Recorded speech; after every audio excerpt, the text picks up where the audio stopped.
ನಮ್ಮ TV Facebook page ನ like ಮಾಡಿ, ಯೂಟ್ಯೂಬ್ ಚಾನೆಲ್ ನ ಸಬ್ಸ್ಕ್ರೈಬ್ ಮಾಡಿ, ನಮ್ಮ ಎಲ್ಲಾ ಯೂಟ್ಯೂಬ್ ವಿಡಿಯೋ ಅಪ್ಡೇಟ್ಸ್ಗೆ ಬೆಲ್ ಐಕಾನ್ ಕ್ಲಿಕ್ ಮಾಡಿ. ನಮ್ಮ ಟಿವಿ ಕರಾವಳಿ ಕರ್ನಾಟಕದ ನಾಡಿಮಿಡಿತ.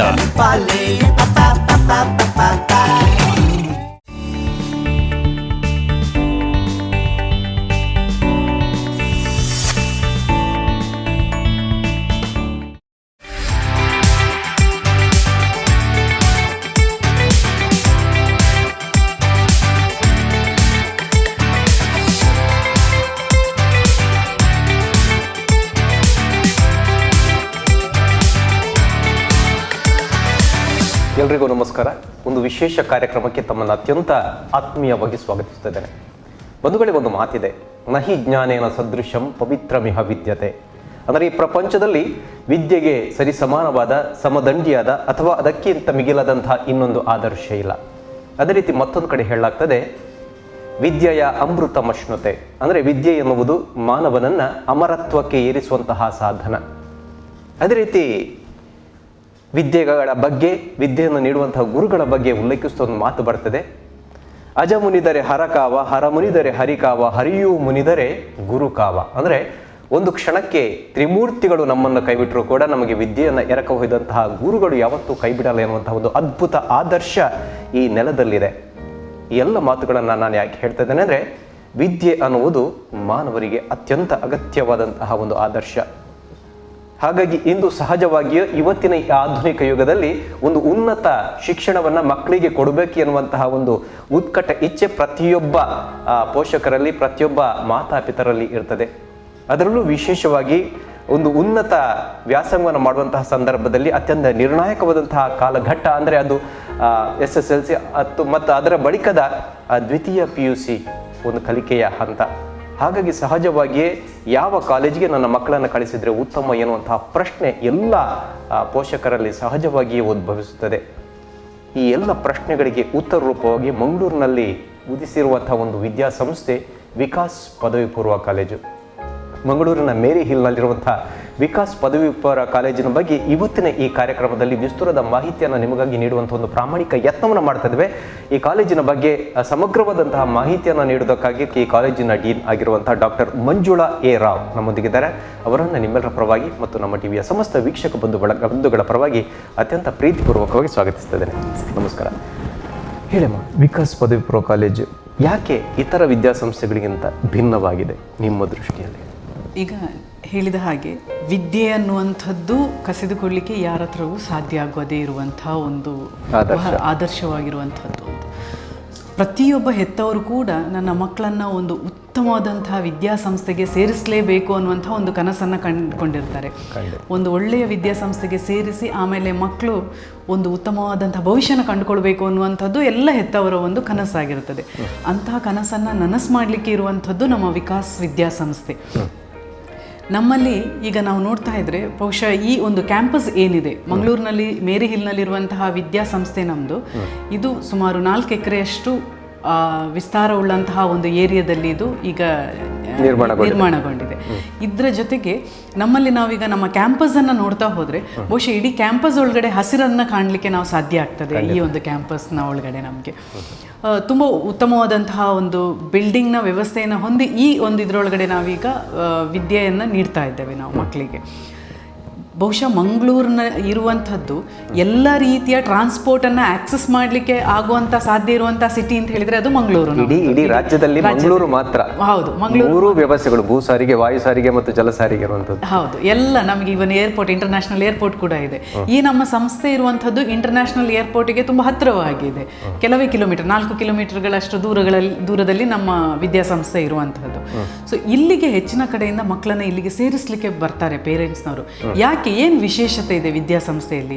ಒಂದು, ನಾವು ನೋಡ್ತಾ ಇರುವ ಹಾಗೆ ನಮ್ಮ ಈ ಸುತ್ತಲಿನ ಕ್ಯಾಂಪಸ್ ತುಂಬ ಹಸಿರಾಗಿರುವಂಥದ್ದು. ಎರಡನೇದು ನಾವಿಲ್ಲಿ ಕೊಡ್ತಾ ಇರುವಂತಹ ಒಂದು ವಿದ್ಯೆಯ ಗುಣಮಟ್ಟ ಇರುವಂಥದ್ದು. ಇನ್ನೊಂದು ನಮ್ಮಲ್ಲಿರುವಂಥದ್ದು ಹಾಸ್ಟೆಲ್ ಫೆಸಿಲಿಟಿ ಏನಿದೆ ನಮ್ಮ ಮಕ್ಕಳಿಗೆ, ಆ ಒಂದು ಕೊಡುವಂಥ ರೀತಿ. ಮತ್ತು ಇಲ್ಲಿರುವಂಥ ಫ್ಯಾಕಲ್ಟೀಸ್ ಯಾವ ರೀತಿಯ ಗುರುಗಳಿದ್ದಾರೆ, ಟೀಚರ್ಸ್ ಯಾವ ಲೆವೆಲಲ್ಲಿ ಟೀಚ್ ಮಾಡ್ತಾ ಇದ್ದಾರೆ, ಇದನ್ನೆಲ್ಲ ಗಮನದಲ್ಲಿ ಇಟ್ಕೊಂಡು ನಮ್ಮಲ್ಲಿಗೆ ಪೇರೆಂಟ್ಸ್ ನಮ್ಮ ಮಕ್ಕಳನ್ನು ಇಲ್ಲಿ ಸೇರಿಸಬೇಕು ಅನ್ನುವಂಥ ಉದ್ದೇಶದಿಂದ ಬರ್ತಾ ಇದ್ದಾರೆ. ಸೊ ನಮಗೆ ರಾಜ್ಯಾದ್ಯಂತ, ದೇಶಾದ್ಯಂತ, ಹೊರ ದೇಶಗಳಿಂದ ಕೂಡ ಬರುವಂಥ ವಿದ್ಯಾರ್ಥಿಗಳ ಸಂಖ್ಯೆಗಳು ನಮ್ಮಲ್ಲಿ ಈಗ ಬರ್ತಾ ಇದ್ದಾರೆ ನಮ್ಮಲ್ಲಿಗೆ. ನಮ್ಮಲ್ಲಿ ನಾವು ನೋಡ್ತಾ ಇದ್ರೆ ನಾವು ಮುಖ್ಯವಾಗಿ ಕೊಡುವಂಥದ್ದು 2 ವಿಷಯಗಳಿಗೆ ತುಂಬ ಗಮನವನ್ನು ಕೊಡ್ತೇವೆ. ಒಂದು ಮಕ್ಕಳ ಓವರಾಲ್ ಡೆವಲಪ್ಮೆಂಟ್, ಡಿಸಿಪ್ಲಿನ್, ಇನ್ನೊಂದು ಅವರ ಸ್ಟಡೀಸ್. ಇದು 2ಕ್ಕೆ ಬಹಳ ಇಂಪಾರ್ಟೆನ್ಸನ್ನು ನಾವು ಕೊಡ್ತಾ ಇದ್ದೇವೆ. ಈಗ ಒಮ್ಮೆ ಮಕ್ಕಳನ್ನು ಅವ್ರು ಇಲ್ಲಿಗೆ ಸೇರಿಸಿದ್ರೆ, ನಾನು ಹೆತ್ತವರಲ್ಲಿ ಒಂದು ಏನು ಹೇಳೋದು ಅಂತ ಹೇಳಿದ್ರೆ, ಈಗ SSLC ಮುಗಿತಾ ಬಂತು, ಎಕ್ಸಾಮ್ ಈಗ ಶುರುವಾಗಿ ಇನ್ನು ಮುಗಿಲಿಕ್ಕೆ ಬರ್ತದೆ. ಮುಗಿಲಿಕ್ಕೆ ಬರುವಾಗ ಅವರಿಗೆ ಒಂದು ಆಲೋಚನೆ ಇರ್ತದೆ, ನನ್ನ ಮಗಳನ್ನು ಅಥವಾ ನನ್ನ ಮಗನನ್ನು ಯಾವ ಕಾಲೇಜಿಗೆ ಸೇರಿಸಬೇಕು, ನಾನು ಯಾವ ರೀತಿಯ ಕಾಲೇಜನ್ನು ಆಯ್ಕೆ ಮಾಡ್ಕೊಳ್ಬೇಕು ಅನ್ನುವಂಥ ಒಂದು ಕನ್ಫ್ಯೂಷನ್ ಇರ್ತದೆ. ಈಗ ಅವರಿಗೆ ಶುರುವಾಗಿರ್ತದೆ ಕನ್ಫ್ಯೂಷನ್.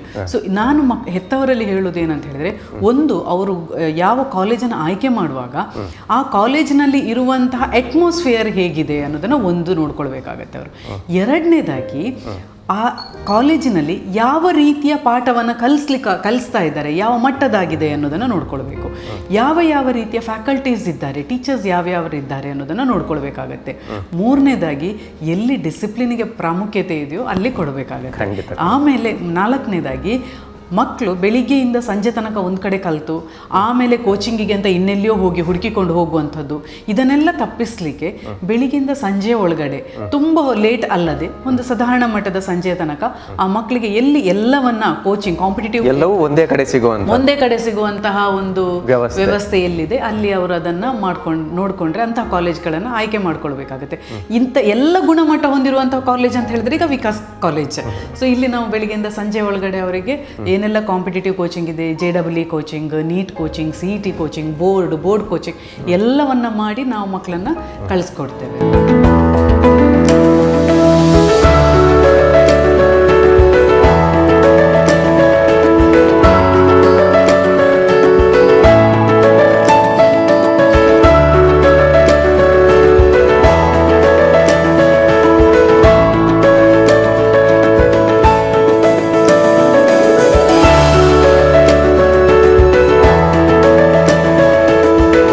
ರಾಷ್ಟ್ರಕವಿ ಕುವೆಂಪು ಒಂದು ಕಡೆ ಹೇಳ್ತಾರೆ, ಮಗು ಹುಟ್ಟುವಾಗಲೇ ವಿಶ್ವಮಾನವ, ಆದರೆ ಬೆಳೆದಂತೆ ಆ ಮಗು ಅಲ್ಪ ಮಾನವನಾಗ್ತಾನೆ. ಮತ್ತೆ ಆ ಮಗುವನ್ನ ವಿಶ್ವಮಾನವನಾಗಿಸುವಂತಹ ಗುರಿ ಅದು ವಿದ್ಯಾಸಂಸ್ಥೆಯ ಕೆಲಸ ಆಗಬೇಕು ಅನ್ನೋಂಥ ಮಾತನ್ನು ಹೇಳ್ತಾರೆ. ನಾನು ಈ ಮಾತನ್ನು ಯಾಕೆ ಹೇಳ್ತೇನೆ ಅಂದರೆ, ಪ್ರತಿಯೊಬ್ಬ ಪೋಷಕರು ಕೂಡ ತಮ್ಮ ಮಕ್ಕಳನ್ನು ವಿದ್ಯಾಸಂಸ್ಥೆಗೆ ಕಳುಹಿಸುವುದು ಜ್ಞಾನದ ವಿಕಾಸ ಆಗಬೇಕು.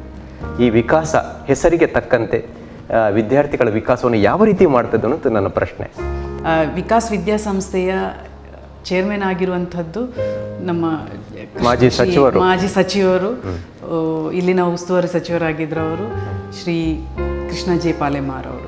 ಸೊ ನಾವೀಗ ಅವರನ್ನು ನೋಡಿದರೆ, ಅವರೊಂದು ಚೇರ್ಮನ್ ಆಗಿದ್ರು ಕೂಡ ಪ್ರತಿಯೊಂದು ಮಗುವಿನ ಹತ್ರ ಅವ್ರು ಹೋಗಿ ಮಾತಾಡ್ತಾರೆ. ಮಗುವಿನ ಓವರಾಲ್ ಡೆವಲಪ್ಮೆಂಟ್, ಪ್ರತಿಯೊಂದು ಹಂತದ ಬೆಳವಣಿಗೆಯಲ್ಲಿ ಕೂಡ ಅವರು ಅದನ್ನು ಗಮನಿಸ್ತಾರೆ, ಪ್ರತಿಯೊಂದು ಅಂಶವನ್ನು ಗಮನಿಸ್ತಾರೆ. ಹಾಸ್ಟೆಲ್ ಭೇಟಿ ಮಾಡ್ತಾರೆ, ಅವರು ಖುದ್ದಾಗಿ ಭೇಟಿ ಮಾಡ್ತಾರೆ. ನಾವೆಲ್ಲರೂ ಮಾಡ್ತಾ ಇದ್ರು ಕೂಡ ಅವರು ಮಾಡ್ತಾರೆ. ಸೊ ಪ್ರತಿಯೊಂದು ಹಂತದಲ್ಲಿ ಅವರ ಗಮನ ಇರೋದ್ರಿಂದ ಸೊ ಮಕ್ಕಳಿಗೆ ಕೂಡ ಏನೆಲ್ಲ ಬೇಕು, ಏನೆಲ್ಲ ಅವಶ್ಯಕತೆ ಇದೆ, ಇದನ್ನೆಲ್ಲ ಅವರು ಗಮನಿಸಿ ಅದನ್ನ ಅವರು ನೀಡಲಿಕ್ಕೆ ಸಹಕಾರವನ್ನ ಮಾಡ್ತಾ ಇದ್ದಾರೆ. ಎಲ್ಲಾದ್ರೂ ಕೊರತೆಗಳು, ಲೋಪ ಇದ್ದರೆ ಅದನ್ನು ಇಮಿಡಿಯೇಟ್ಲಿ ಅದನ್ನ ಸರಿಪಡಿಸ್ಕೊಳ್ಳುವಂತಹ ವ್ಯವಸ್ಥೆ ಕೂಡ ಕೂಡಲೇ ಆಗ್ತದೆ ಅಲ್ಲಿ ನಮಗೆ. ಹಾಗಾಗಿ ಅದು ಒಂದು ರೀತಿಯಲ್ಲಿ ಇರುವಂಥದ್ದು. ಎರಡನೇದಂತ ಹೇಳಿದರೆ, ಈಗ ನಮ್ಮಲ್ಲಿ ಇಲ್ಲಿಗೆ ಏನೆಲ್ಲ ಫ್ಯಾಕಲ್ಟೀಸ್, ಈಗ ನಾವು ರಿಸಲ್ಟ್ಸ್ ನೋಡಲಿಕ್ಕೆ ಹೋದರೆ ನಮ್ಮ ಕಾಲೇಜ್ನಲ್ಲಿ ರಿಸಲ್ಟ್ಸ್ ಲಾಸ್ಟ್ ಇಯರ್ ನೀವು ನೋಡಿರ್ಬೋದು, ದಕ್ಷಿಣ ಕನ್ನಡದಲ್ಲಿ ನಮ್ಮದು ಟಾಪ್ ಆಗಿತ್ತು. ವಿಕಾಸ್ ಕಾಲೇಜ್ ಟಾಪಲ್ಲಿತ್ತು ನಮ್ಮದು ಓವರಾಲ್ ರಿಸಲ್ಟಲ್ಲಿ. ಈ ಸಲ ಈಗ JEE ನೋಡಿದಾಗ ನಮ್ಮಲ್ಲಿ 90% ಬಹಳಷ್ಟು ವಿದ್ಯಾರ್ಥಿಗಳು JEE ಮೇನ್ಸಲ್ಲಿ ತೆಗೆದಿದ್ದಾರೆ. ಅದರಲ್ಲೂ ಕೂಡ ಸೆಕೆಂಡ್ ಪೇಪರಲ್ಲಿ ಕೆಲವು ಸ್ಟೂಡೆಂಟ್ಸ್ ತುಂಬ ಟಾಪರ್ 98+% ನಮ್ಮಲ್ಲಿ ವಿದ್ಯಾರ್ಥಿಗಳು ಅಂಕಗಳನ್ನು ಗಳಿಸಿದ್ದಾರೆ. ಸೊ ಇದೆಲ್ಲ ನಮ್ಮ ಸಾಧ್ಯ ಆಗಿರುವಂಥದ್ದು ಒಂದು ನಮ್ಮಲ್ಲಿ ನೀಡ್ತಾ ಇರುವಂತಹ ಟೀಚಿಂಗ್ ಫೆಸಿಲಿಟಿ ಕೋಚಿಂಗ್ ಏನಿದೆ ಅದರ ಆ ಬೇಸ್ ಮೇಲೆ ಈ ಮಕ್ಕಳು ತೆಗಿಲಿಕ್ಕೆ ಸಾಧ್ಯ ಆಗ್ತದೆ. ಇನ್ನು ಮತ್ತೆ ನೋಡ್ಲಿಕ್ಕೆ ಹೋದರೆ ಬೋರ್ಡ್ ಯಾವ ರೀತಿಯಲ್ಲಿ ಬೋರ್ಡ್ ಕಲಿಸ್ತಾ ಇದ್ದೇವೆ. ಸೊ ಪ್ರತಿ ಹಂತದಲ್ಲೂ ಕೂಡ ಮಗುವಿಗೆ ನಾವು ಬೋರ್ಡನ್ನು ಎಕ್ಸಾಮ್ ತಗೊಳ್ಳಿಕ್ಕೆ ಅವರಿಗೆ ಪ್ರಿಪೇರ್ ನಾವು ಮಾಡ್ತೇವೆ. ಒಂದು ವೇಳೆ ಇನ್ ಬಿಟ್ವೀನ್ ಎಲ್ಲಿಯಾದರೂ ಮಗುವಿಗೆ ಅರ್ಥ ಆಗಲಿಲ್ಲ, ಆ ವಿದ್ಯಾರ್ಥಿಗೆ ಅರ್ಥ ಆಗಲಿಲ್ಲ ಅಂತಾದಾಗ ನಮ್ಮ ಇಲ್ಲಿ ಟೀಚರ್ಸ್ ಏನಿರ್ತಾರೆ ಅವರು ಸಂಜೆ 7:30 ಗಂಟೆ ತನಕ ಕೂಡ ನಿಂತು ಮಕ್ಕಳಿಗಿರುವಂಥ ಡೌಟ್ಸನ್ನು ಕ್ಲಾರಿಫೈ ಮಾಡಿ ಅವರೆಲ್ಲ ಸಮಸ್ಯೆಗಳನ್ನು ಬಗೆಹರಿಸಿ ಅವರು ಹೋಗುವಂಥ ಒಂದು ಫೆಸಿಲಿಟಿ ಕೂಡ ನಮ್ಮ ಈ ವಿದ್ಯಾಸಂಸ್ಥೆಯಲ್ಲಿ ಇದೆ, ವಿದ್ಯೆಗೆ ಸಂಬಂಧಪಟ್ಟ ಹಾಗೆ. ಇನ್ನು ನಮ್ಮಲ್ಲಿ ಏನು ಸ್ಮಾರ್ಟ್ ಕ್ಲಾಸನ್ನು ಕೂಡ ನಾವು ಮಾಡ್ತೇವೆ. ವಿಡಿಯೋ ತೋರಿಸೋದ್ರ ಮೂಲಕ ಮಕ್ಕಳಿಗೆ ನಾವು ಇನ್ನೊಂದಷ್ಟು ಮಾಹಿತಿಗಳನ್ನು ಕೊಡುವಂಥದ್ದು, ಕಲಿಕೆಗೆ ಸುಲಭ ಆಗಲಿ ಅನ್ನುವಂಥದ್ದು. ಈಗ ನಮ್ಮ ಕ್ಯಾಂಪಸ್ ಒಳಗಡೆ ನೋಡಿದರೆ ಒಂದು ಸುಸಜ್ಜಿತವಾದಂತಹ ಲೈಬ್ರರಿ ಕೂಡ ನಮ್ಮಲ್ಲಿದೆ. ಮಕ್ಕಳಿಗೆ ಬೇಕಾದಂಥ ಹೈಯರ್ ಇನ್ಫಾರ್ಮೇಷನ್ಸ್ ಬೇಕಾದರೆ ಮಕ್ಕಳಲ್ಲಿ ಕೂತ್ಕೊಂಡು ಓದಿ ಯಾರಾದರೂ ಸಂಪನ್ಮೂಲ ವ್ಯಕ್ತಿಗಳನ್ನು ಕರೆಸಿಕೊಂಡು ಅವರಿಂದ ಏನಾದರೂ ಖಂಡಿತ. ಈಗ ನಮ್ಮಲ್ಲಿ ಟೀಚರ್ಸ್ ಅಲ್ಲದೆ ಮಕ್ಕಳಿಗೆ ನಾವು ವರ್ಷದಲ್ಲಿ ಒಂದಷ್ಟು ಕೆರಿಯರ್ ಗೈಡೆನ್ಸ್ ಅಂತ ಮಾಡ್ತೇವೆ. ಈಗ ಮಕ್ಕಳು ಫಸ್ಟ್ ಇಯರ್ಗೆ ಜಾಯಿನ್ ಆಗ್ತಾ ಇರುವಾಗಲೇ ನಾವು ಅವರಿಗೊಂದು ಓರಿಯೆಂಟೇಷನ್ ಮಾಡ್ತೇವೆ. ಓರಿಯೆಂಟೇಷನ್ ಮಾಡಿದ ನಂತರ ನೆಕ್ಸ್ಟ್ ನಾವು ಅವರಿಗೆ ಕೆರಿಯರ್ ಗೈಡೆನ್ಸ್ ಅಂತ ಮಾಡ್ತೇವೆ. ಮಕ್ಕಳಿಗೆ ಎಕ್ಸಾಮ್ ಗೈಡೆನ್ಸ್ ಅಂತ ಮಾಡ್ತೇವೆ. ಅವರು ಯಾವ ರೀತಿ ಎಕ್ಸಾಮ್ ಫೇಸ್ ಮಾಡಬೇಕು, ಯಾವ ರೀತಿ ಓದಬೇಕು, ಯಾವ ಸ್ಟ್ರೀಮಿಗೆ ಹೋಗಬೇಕು, ಅವರ ಆಸಕ್ತಿ ಏನು, ಇದನ್ನೆಲ್ಲ ನಾವು ಅವರಿಗೆ ಮೊದಲಿನಿಂದನೇ ಅವರಿಗೆ ಟ್ರೈನ್ ಮಾಡಲಿಕ್ಕೆ ಶುರು ಮಾಡ್ತೇವೆ ನಾವು. ಅದರಿಂದಾಗಿ ಅವರಿಗೆ ಸುಲಭ ಆಗ್ತದೆ, ನನ್ನ ದಾರಿ ಯಾವುದು, ನನ್ನ ಆಯ್ಕೆ ಯಾವುದು, ನಾನು ಯಾವುದಕ್ಕೆ ಕ್ಯಾಲಿಬರ್ ಆಗಿದ್ದೇನೆ. ಸೊ ಇದು ವಿದ್ಯಾರ್ಥಿಗಳಿಗೆ ನೋಡ್ಕೊಳ್ಳಿಕ್ಕೆ ಸುಲಭ ಆಗ್ತದೆ. ಯಾವ್ಯಾವ ಸ್ಟ್ರೀಮ್ ಇದೆ ಅನ್ನೋದನ್ನು ಕೂಡ ನಾವು ಬೇರೆ ಬೇರೆ ರಿಸೋರ್ಸ್ ಪರ್ಸನನ್ನು ಕರೆದು ನಾವು ಮಾಡಿಸ್ತಾ ಇರ್ತೇವೆ ಅವರ ಹತ್ರ. ಅದೇ ರೀತಿ ಇನ್ನೊಂದು ಅಂಶ, ಕೆಲವರನ್ನು ಕಾಡುವಂಥ ಪ್ರಶ್ನೆ ಇದು. ಇವತ್ತು ಒಂದು ಕಡೆ ಪೋಷಕರು ಕೂಡ ತಮ್ಮ ಮಕ್ಕಳಿಗೆ ಒಳ್ಳೆಯ ಶಿಕ್ಷಣ ಬೇಕು, ಅವರು ಡಾಕ್ಟರ್ ಆಗಬೇಕು ಅಥವಾ ಏನು ಕಲ್ಪನೆಗಳಿದೆ, ಕನಸುಗಳಿದೆ, ಅದನ್ನು ಈಡೇರಿಸಬೇಕನ್ನೋ ಉದ್ದೇಶ ಇರ್ತದೆ. ಮತ್ತೊಂದು ಕಡೆ ವಿದ್ಯಾಸಂಸ್ಥೆಗಳು ಕೂಡ ಒಂದು ರೀತಿಯ ಪೈಪೋಟಿಯಲ್ಲಿ ಇರ್ತದೆ, ಉತ್ತಮ ಅಂಕಗಳು ಬರಬೇಕು. ಹಾಗಾಗಿ ಕೆಲವೊಂದು ಸಂದರ್ಭದಲ್ಲಿ ವಿದ್ಯಾರ್ಥಿಗಳು ಒಂದು ರೀತಿಯ ಜೈಲಿನ ಥರ ಆಗ್ತದೆ. ಶಿಕ್ಷಣ ಸಂಸ್ಥೆ ಅನ್ನೋದು ಕಠಿಣವಾದಂತಹ ಕೆಲವೊಂದು ನಿಬಂಧನೆಗಳು ಇದು ಈ ಸಂಸ್ಥೆಯಲ್ಲಿ ಇದೆಯಾ? ಖಂಡಿತವಾಗಿ ಹಾಗೆ ಅಂತ ಹೇಳೋದಿಲ್ಲ ನಾನು. ಕಠಿಣವಾದ ನಿಬಂಧನೆಗಳಂತಲ್ಲ, ನಾವೇನು ಹೇಳೋದು ಅಂತ ಹೇಳಿದರೆ ಮಕ್ಕಳು ಕಲಿಕೆಯನ್ನು ಖುಷಿಯಲ್ಲಿ ತಗೊಂಡು ಹೋಗಬೇಕು, ಕಲಿಕೆಯನ್ನು ಖುಷಿಯಲ್ಲಿ ತಗೊಂಡು ಹೋಗಬೇಕು. ಅಂಥ ವಾತಾವರಣವನ್ನು ಪ್ರತಿಯೊಂದು ವಿದ್ಯಾಸಂಸ್ಥೆಗಳು ಕೂಡ ನಿರ್ಮಾಣ ಮಾಡಿ ಕೊಡಬೇಕು. ಈಗ ನಮ್ಮಲ್ಲಿ ನೋಡೋದಾದರೆ ಮಕ್ಕಳಿಗೆ ನಾವು ಸ್ಪೋರ್ಟ್ಸ್ ಕೊಡ್ತೇವೆ.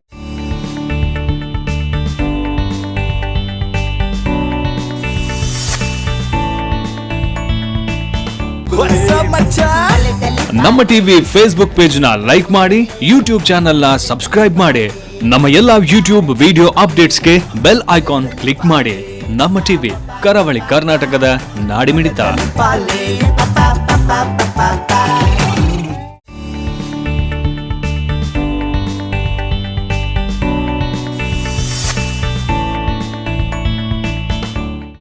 ಈಗ ಸ್ಪೋರ್ಟ್ಸ್ ಅಂತ ತಗೊಳ್ಳೋದಾದ್ರೆ ಸುಮಾರು 31ರಿಂದ 40 ಮಕ್ಕಳಿಗೆ ನಾವು ಉಚಿತವಾಗಿ ಇಲ್ಲಿ ಶಿಕ್ಷಣವನ್ನು ಕೊಡ್ತಾ ಇದ್ದೇವೆ. ಸ್ಪೋರ್ಟ್ಸಲ್ಲಿ ನಮ್ಮ ಮಕ್ಕಳೀಗ ಸ್ಪೋರ್ಟ್ಸಲ್ಲಿ ಸುಮಾರು ಒಂದು ಕಬಡ್ಡಿಯಲ್ಲಿ ನ್ಯಾಷನಲ್ ಲೆವೆಲ್ ತನಕ ನಮ್ಮ ಹುಡುಗರು ಹೋಗಿದ್ದಾರೆ. ಅದರಲ್ಲಿ ಸುಬ್ರಹ್ಮಣ್ಯ ಗೌಡ, ಶರತ್, ಈ ಥರ ಬೇರೆ ಬೇರೆ ಮಕ್ಕಳು ನ್ಯಾಷನಲಿಗೆ ಹೋಗಿದ್ದಾರೆ. ಸುಬ್ರಹ್ಮಣ್ಯ ಗೌಡ ಅನ್ನುವಂಥ ಹುಡುಗ ನಮ್ಮಲ್ಲಿಂದ ಜೂನಿಯರ್ ಲೆವೆಲ್ ಕ್ಯಾಪ್ಟನ್ ಆಗಿ ಸ್ಟೇಟ್ ಲೆವೆಲ್ಗೆ ಸೆಲೆಕ್ಟ್ ಆಗಿದ್ದಾನೆ. ಸೊ ಇದು ಈ ಎಲ್ಲ ಮಕ್ಕಳಿಗೆ ಸುಮಾರು 40 ಮಕ್ಕಳಿಗೆ ನಾವು ಉಚಿತವಾಗಿ ಅವರಿಗೆ ವಿದ್ಯಾಭ್ಯಾಸವನ್ನು ಕೊಡ್ತೇವೆ. ಹಾಸ್ಟೆಲ್ ಫೆಸಿಲಿಟಿಯಿಂದ ಹಿಡಿದು ಎಲ್ಲವನ್ನು ಉಚಿತವಾಗಿ ನಾವು ಉಚಿತ ಅನ್ನೋದಕ್ಕೆ ಏನಾದರೂ ಮಾನದಂಡ ಇದೆಯಾ ಮೇಡಮ್? ಜಿಲ್ಲಾ ಮಟ್ಟ, ರಾಜ್ಯ ಮಟ್ಟದಲ್ಲಿ ಪ್ರತಿನಿಧಿಸಿರಬೇಕು ಅಥವಾ ಆರ್ಥಿಕವಾಗಿ ಹಿಂದುಳಿದ ಯಾರು ಸ್ಪೋರ್ಟ್ಸಲ್ಲಿ ಒಳ್ಳೆದಿದ್ದಾರೆ, ಚೆನ್ನಾಗಿರ್ತಾರೆ ಅಂಥ ಮಕ್ಕಳಿಗೆ ನಾವು ಖಂಡಿತವಾಗಿ ಕೊಡ್ತೀವಿ. ಯಾಕೆ ಹೇಳಿದರೆ ನಮ್ಮ ಚೇರ್ಮನ್ ಶ್ರೀ ಜೆ ಕೃಷ್ಣ ಪಾಲೆಮಾರ್ ಅವರು ಸಾಕಷ್ಟು ಸಾಮಾಜಿಕವಾಗಿ ತೊಡಗಿಸಿಕೊಂಡವರು, ಧಾರ್ಮಿಕವಾಗಿ ತೊಡಗಿಸಿಕೊಂಡವರು, ಬಹಳಷ್ಟು ಕೊಡುಗೆ ಇದ್ದಾನೆ ಅಂತಲೇ ಕರೆಸಿಕೊಂಡವರು. ಖಂಡಿತ ಹೌದು. ಸೊ ಅವರ ಉದ್ದೇಶ ಏನಂತ ಹೇಳಿದ್ರೆ ವಿದ್ಯೆಯ ಜೊತೆಗೆ ನಮ್ಮ ದೇಶ, ನಮ್ಮ ರಾಜ್ಯ, ನಮ್ಮ ಕರ್ನಾಟಕದಲ್ಲಿ, ನಮ್ಮ ಮಂಗಳೂರಿನಲ್ಲಿರುವಂಥ ಮಕ್ಕಳು, ನಮ್ಮ ಸಂಸ್ಥೆಯ ಮಕ್ಕಳು ಸ್ಪೋರ್ಟ್ಸಲ್ಲಿ ಕೂಡ ಬೆಳಿಬೇಕು ಅನ್ನುವಂಥದ್ದು ಅವ್ರದ್ದೊಂದು ಆಶಯ. ಅದರಿಂದಾಗಿ ಏನು ಮಾಡ್ತಾರೆ, ಅವರು ತುಂಬ ಸ್ಪೋರ್ಟ್ಸಿಗೆ ಮಕ್ಕಳನ್ನು ಉತ್ತೇಜನ ಕೊಡ್ತಾ ಇದ್ದಾರೆ. ಹಾಗಾಗಿ ನೆಟ್ ಬಾಲಲ್ಲಿ ನಮ್ಮಲ್ಲಿ ನ್ಯಾಷನಲ್ ಲೆವೆಲ್ಗೆ ಕ್ವಾಲಿಫೈ ಆಗಿದ್ದಾರೆ, ನಮ್ಮ ಟೀಮ್ ಕ್ವಾಲಿಫೈ ಆಗಿದೆ.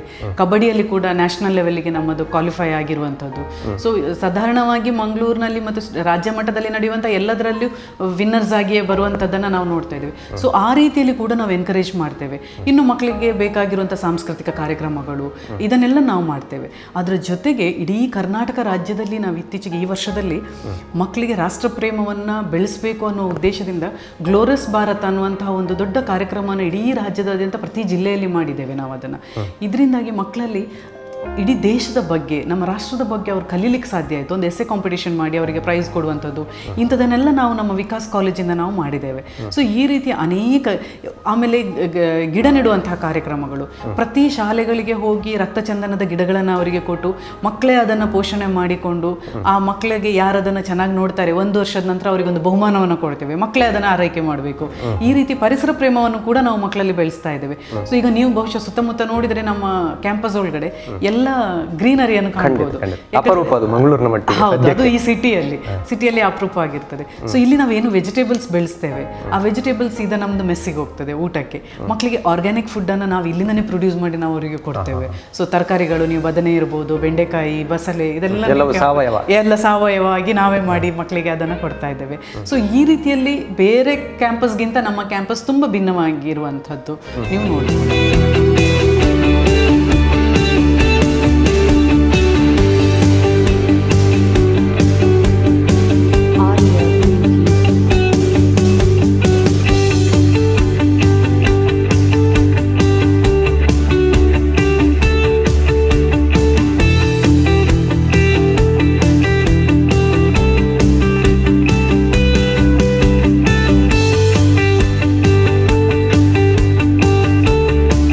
ಅದೇ ರೀತಿ ಇವತ್ತಿನ ಕಾಲಘಟ್ಟದಲ್ಲಿ ಹೆಚ್ಚಿನ ಪೋಷಕರು ತಮ್ಮ ಮಕ್ಕಳನ್ನು ವೈದ್ಯಕೀಯ ಕ್ಷೇತ್ರಕ್ಕೋ ಅಥವಾ ತಾಂತ್ರಿಕ ಕ್ಷೇತ್ರಕ್ಕೂ ಕಳಿಸ್ಬೇಕನ್ನೋಂಥ ಇಚ್ಛೆಯನ್ನು ಹೊಂದಿರ್ತಾರೆ. ಹಾಗಾಗಿ ಸೈನ್ಸ್, ವಿಜ್ಞಾನ ವಿಭಾಗಕ್ಕೆ ಹೆಚ್ಚಿನ ಒಂದು ಆಸಕ್ತಿಯನ್ನು ತೋರಿಸ್ತಾರೆ.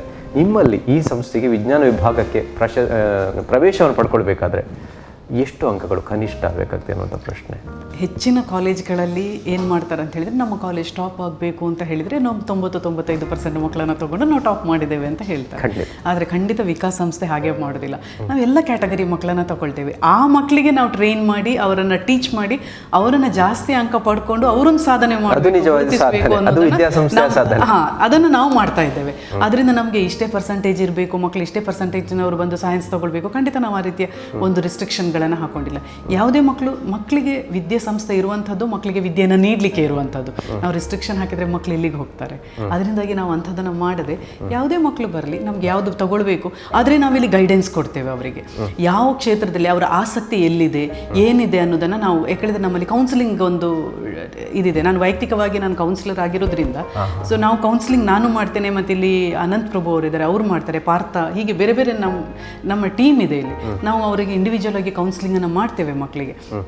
ಆಗ ನಾವು ಅಸೆಸ್ ಮಾಡ್ತೀವಿ. ಒಂದು ಪ್ರಿನ್ಸಿಪಲ್ ಕೆಲವೊಂದು ಸಲ ಕೂತ್ಕೊಂಡು ಅವ್ರು ನೋಡ್ತಾರೆ, ಅಸೆಸ್ ಮಾಡ್ತೀವಿ, ಈ ಮಗುವಿಗೆ ಯಾವ ಲೈನಲ್ಲಿ ಹೋಗ್ಲಿಕ್ಕೆ ಸಾಧ್ಯ ಆಗ್ತದೆ, ಯಾವುದರ ಮೇಲೆ ಇಂಟ್ರೆಸ್ಟ್ ಇದೆ, ಹೆತ್ತವರ ಫೋರ್ಸಲ್ಲಿ ಆ ಮಗು ಬಂದಿದೆಯಾ, ಇದನ್ನೆಲ್ಲ ನಾವು ಅಸೆಸ್ ಮಾಡ್ತೀವಿ. ಎಷ್ಟೊಂದು ಸಲ ಏನಾಗ್ತದೆ ಅಂತ ಹೇಳಿದರೆ, ಮಕ್ಕಳು ತಂದೆ ತಾಯಿಯ ಫೋರ್ಸ್ಗೆ ಸೈನ್ಸ್ ಬರ್ತಾರೆ, ಮಕ್ಕಳಿಗೆ ಕಾಮರ್ಸ್ ಇಷ್ಟ ಇರ್ತದೆ, ಮಕ್ಕಳಿಗೆ ಸೈನ್ಸ್ ಇಷ್ಟ ಇರ್ತದೆ, ತಂದೆ ತಾಯಿ ಕಾಮರ್ಸಿಗೆ ಹಾಕ್ಲಿಕ್ಕೆ ಬರ್ತಾರೆ. ಸೊ ಇದನ್ನೆಲ್ಲ ನಾವು ಅಸೆಸ್ ಮಾಡ್ತೇವೆ. ತಂದೆ ತಾಯಿಗೆ ನಾವು ಹೇಳ್ತೇವೆ, ಅದರಿಂದ ಅವರಿಗೆ ಯಾವ್ದು ಬೇಕು ಯಾವ್ದು ಬೇಡ ಅನ್ನೋದನ್ನು ಅವರಿಗೆ ನಾವು ಗೈಡೆನ್ಸ್ ಮಾಡ್ತೇವೆ. ಡಿಸಿಷನ್ ಪೇರೆಂಟ್ಸ್ ಮತ್ತು ಮಕ್ಕಳಿಗೆ ನಾವು ಬಿಡುವಂಥದ್ದು. ಸೊ ಇದನ್ನು ಕೂಡ ನಾವು ಅವರಿಗೆ ನೀಡ್ತೇವೆ. ಮತ್ತು ನೀವು ಆಗಲೇ ಕೇಳಿದರೆ, ತುಂಬ ಪೈಪೋಟಿ ಇದೆ ಮಕ್ಕಳಿಗೆ, ನಮ್ಮ ಜಾಸ್ತಿ ಮಾರ್ಕ್ಸ್ ಬರಬೇಕು ಅಂತ. ನಾನು ಒಂದು ಹೇಳುವಂಥದ್ದು, ಮಕ್ಕಳಿಗೆ ಎಷ್ಟೆಷ್ಟು ಕೆಪಾಸಿಟಿ ಇದೆಯೋ ಅಷ್ಟೇ ಬರಲಿಕ್ಕೆ ಸಾಧ್ಯ.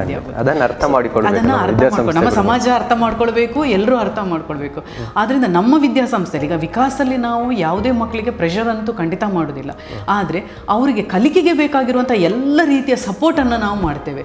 ಅವರಿಗೆ ಯಾವುದೇ ಬುಕ್ಸ್ ಬೇಕಾಗಿದ್ರು ನಾವು ಸಪೋರ್ಟ್ ಮಾಡ್ತೇವೆ, ಎಕ್ಸ್ಟ್ರಾ ಟೀಚಿಂಗ್ ಬೇಕಿದ್ರೆ ನಾವು ಸಪೋರ್ಟ್ ಮಾಡ್ತೇವೆ. ಯಾವ ರೀತಿ ಕಲಿಬೇಕು ಅನ್ನೋದ್ರ ಬಗ್ಗೆ ಕೂಡ ನಾವು ಅವರಿಗೆ ಟ್ರೈನ್ ಮಾಡ್ತೇವೆ. ಈಗ ಕೆಲವು ಮಕ್ಕಳಿಗೆ ಉದಾಹರಣೆಗೆ ಹೇಳೋದಾದರೆ, ಒಂದ್ಸಲ ಓದಿದ್ರೆ ನನಗೆ ಮರ್ತೋಗ್ತದೆ ಅಂತ ಹೇಳ್ತಾರೆ, ಅಥವಾ ನನಗೆ ಎಕ್ಸಾಮಿಗೆ ಹೋದಾಗ ಪೇಪರ್ ನೋಡುವಾಗ ನನಗೆ ಮರ್ತೋಗ್ತದೆ ಅಂತ ಹೇಳ್ತೇವೆ. ಅದನ್ನು ಹೇಗೆ ಫೇಸ್ ಮಾಡಬೇಕು, ಇದನ್ನೆಲ್ಲ ನಾವು ಅವರಿಗೆ ಗೈಡೆನ್ಸ್ ಮಾಡ್ತೇವೆ. ಈಗ ಲಾಸ್ಟ್ ಟೈಮ್ ಡಾಕ್ಟರ್ ಅಮಿಳಾ ಶೇಖರ್ ಬಂದಿದ್ರು, ಅವ್ರು ಬಂದು ಮಕ್ಕಳಿಗೆ ಯಾವ ರೀತಿ ಅವರ ಮೆಂಟಲ್ ಹೆಲ್ತ್ ಬಗ್ಗೆ, ಅಂದರೆ ಯಾವ ರೀತಿ ಕಲಿಬೇಕು ಅನ್ನೋದ್ರ ಬಗ್ಗೆ ಒಂದು 2-3 ದಿನ ಮಾನಸಿಕ ಸದೃಢತೆಯನ್ನು ಎಜುಕೇಷನ್ಗೆ ಅದನ್ನು ನೀಡಿದ್ದಾರೆ. ಸೊ ಈ ರೀತಿ. ಆಮೇಲೆ ಇಸ್ರೋದವ್ರು ಬಂದಿದ್ರು, ಮಕ್ಕಳ ಇಸ್ರೋದ ಸೈಂಟಿಸ್ಟ್ನವ್ರು ಬಂದು ನಮ್ಮ ಮಕ್ಕಳ ಜೊತೆ ಇಂಟ್ರಾಕ್ಷನ್ ಮಾಡಿದ್ರು. ಬಾಂಬೆಯಿಂದ ಒಂದು ಕೆರಿಯರ್ ಗೈಡೆನ್ಸ್ನವ್ರು ಬಂದು ಮಕ್ಕಳ ಜೊತೆ ಮಾತಾಡಿದರು. ಹೀಗೆ ಬೇರೆ ಬೇರೆ ಕಾರ್ಯಕ್ರಮಗಳನ್ನು ಕೂಡ ನಾವು ಮಕ್ಕಳಿಗೆ ಹಾಕ್ಕೊಳ್ತಾ ಇರ್ತೇವೆ. ಸೊ ಅದು ಹೇಳೋದೇನಂತ ಹೇಳಿದ್ರೆ, ಒಂದು ಮಕ್ಕಳ ಕೆಪಾಸಿಟಿ ಬಟ್ ಸಪೋರ್ಟನ್ನು ಮಾಡುವಂಥದ್ದು ನಮ್ಮ ಕರ್ತವ್ಯ.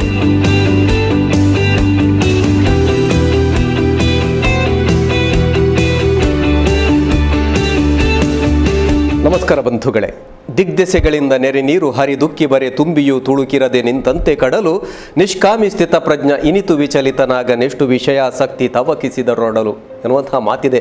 ಅದ್ಭುತವಾದಂತಹ ಮಾತು. ಒಬ್ಬ ಸ್ಥಿತಪ್ರಜ್ಞನಿಗೆ ಮೇಲು ಕೀಳು ಅಥವಾ ಯಾವುದೇ ವಿಚಾರಗಳು ಅವನನ್ನು ಬಾಧಿಸುವುದಿಲ್ಲ.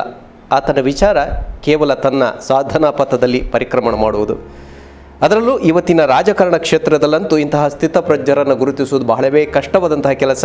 ಅಂಥ ಒಬ್ಬ ವಿಶೇಷವಾದಂತಹ ವ್ಯಕ್ತಿ ನಮ್ಮ ನಡುವಿದ್ದಾರೆ. ಅವರೇ ಅದು ರಾಜಕಾರಣ ಇರಬಹುದು ಅಥವಾ ಸಾಮಾಜಿಕ ಕ್ಷೇತ್ರ ಇರಬಹುದು, ಧಾರ್ಮಿಕ ಕ್ಷೇತ್ರ ಇರಬಹುದು, ಇದೀಗ ಶೈಕ್ಷಣಿಕ ಕ್ಷೇತ್ರದಲ್ಲೂ ಕೂಡ ಒಂದು ರೀತಿಯ ಕ್ರಾಂತಿಯನ್ನು ಮಾಡ್ತಿರುವಂತಹ, ಮೌನ ಕ್ರಾಂತಿಯನ್ನು ಮಾಡ್ತಿರುವಂತಹ ರಾಜ್ಯದ ಮಾಜಿ ಸಚಿವರು, ಅದೇ ರೀತಿ ದಕ್ಷಿಣ ಕನ್ನಡ ಜಿಲ್ಲೆಯ ಮಾಜಿ ಉಸ್ತುವಾರಿ ಮಂತ್ರಿಗಳು ಆಗಿರುವಂತಹ ಶ್ರೀಯುತ ಕೃಷ್ಣ ಜೆ ಪಾಲೆಮಾರ್ ಅವರು ವಿಕಾಸ್ ವಿದ್ಯಾಸಂಸ್ಥೆಯನ್ನು ಸ್ಥಾಪಿಸಿ ಸಹಸ್ರ ವಿದ್ಯಾರ್ಥಿಗಳಿಗೆ ಜ್ಞಾನ ದೀಕ್ಷೆಯನ್ನು ನೀಡ್ತಿರುವಂತಹ ಕೃಷ್ಣ ಜೆ ಪಾಲೆಮಾರ್ ಅವರು ಈ ಒಂದು ಶಿಕ್ಷಣ ಸಂಸ್ಥೆಯ ಬಗ್ಗೆ ತಮ್ಮ ಮನದಾಳದ ಮಾತುಗಳನ್ನು ನಮ್ಮೊಂದಿಗೆ ಹಂಚಿಕೊಳ್ಳಿದ್ದಾರೆ.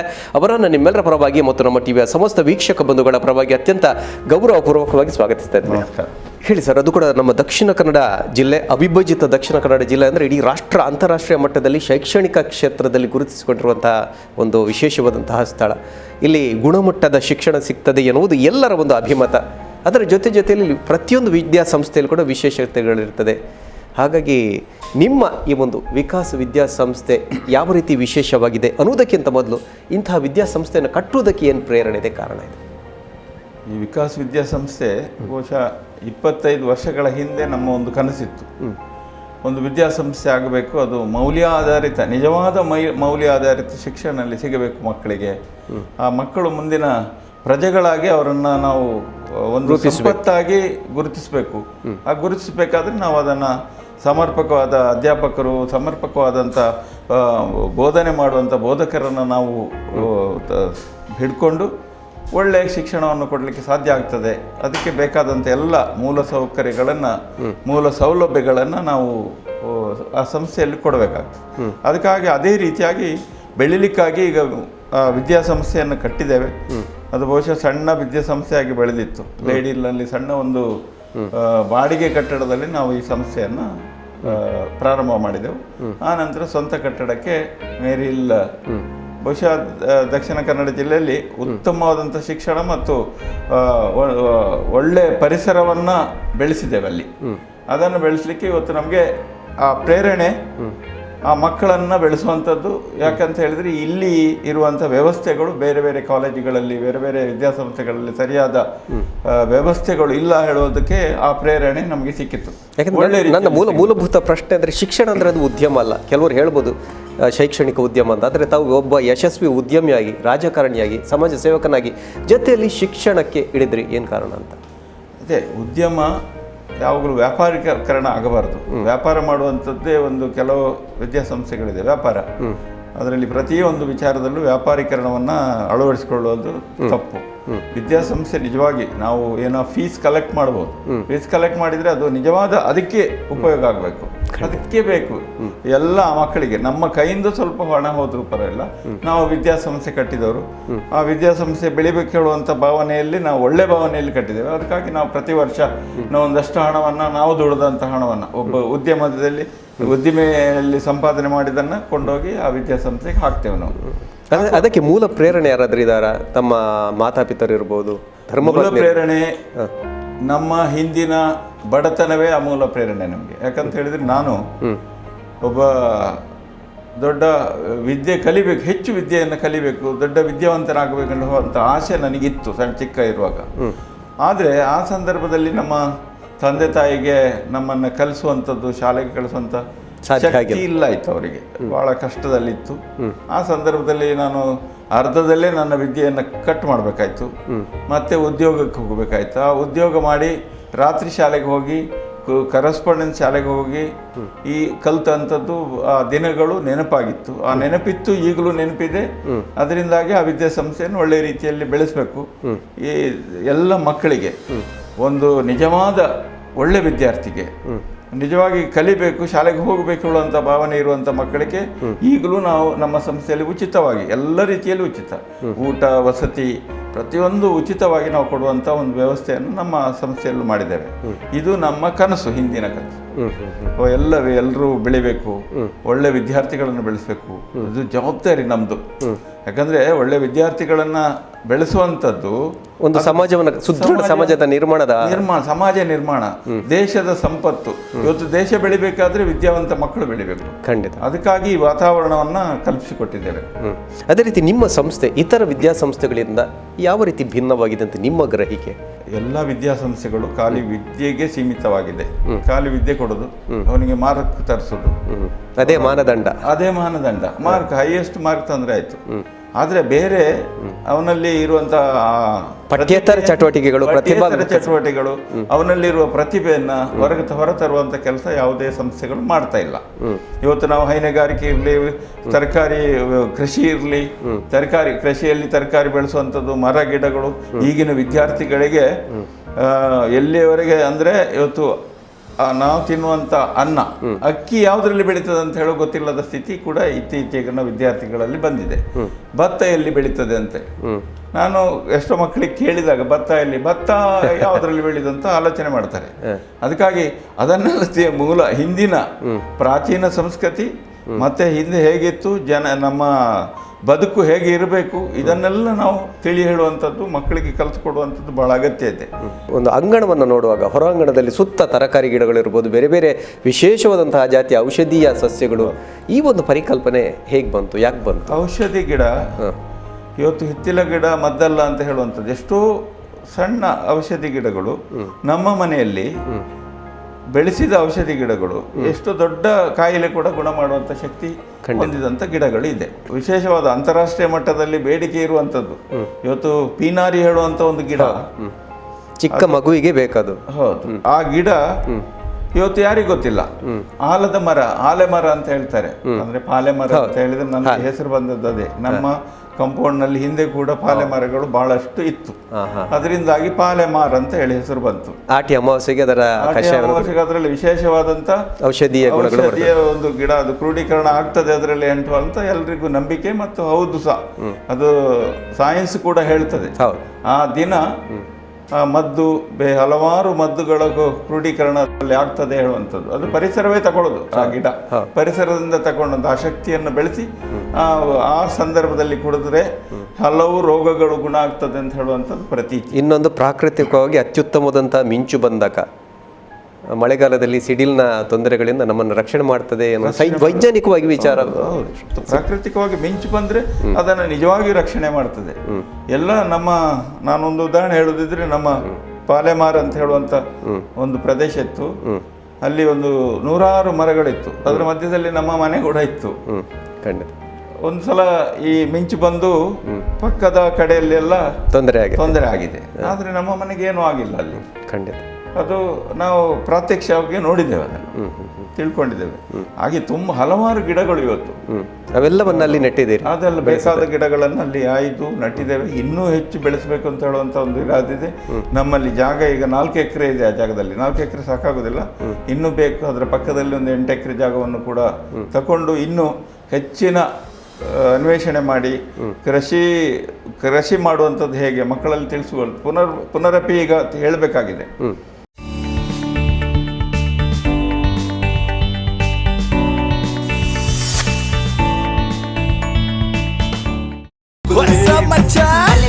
ನಮ್ಮ ಟಿವಿ ಫೇಸ್ಬುಕ್ ಪೇಜ್ ನ ಲೈಕ್ ಮಾಡಿ, ಯೂಟ್ಯೂಬ್ ಚಾನೆಲ್ ನ ಸಬ್ಸ್ಕ್ರೈಬ್ ಮಾಡಿ. ನಮ್ಮ ಎಲ್ಲಾ ಯೂಟ್ಯೂಬ್ ವಿಡಿಯೋ ಅಪ್ಡೇಟ್ಸ್ಗೆ ಬೆಲ್ ಐಕಾನ್ ಕ್ಲಿಕ್ ಮಾಡಿ. ನಮ್ಮ ಟಿವಿ, ಕರಾವಳಿ ಕರ್ನಾಟಕದ ನಾಡಿಮಿಡಿತ.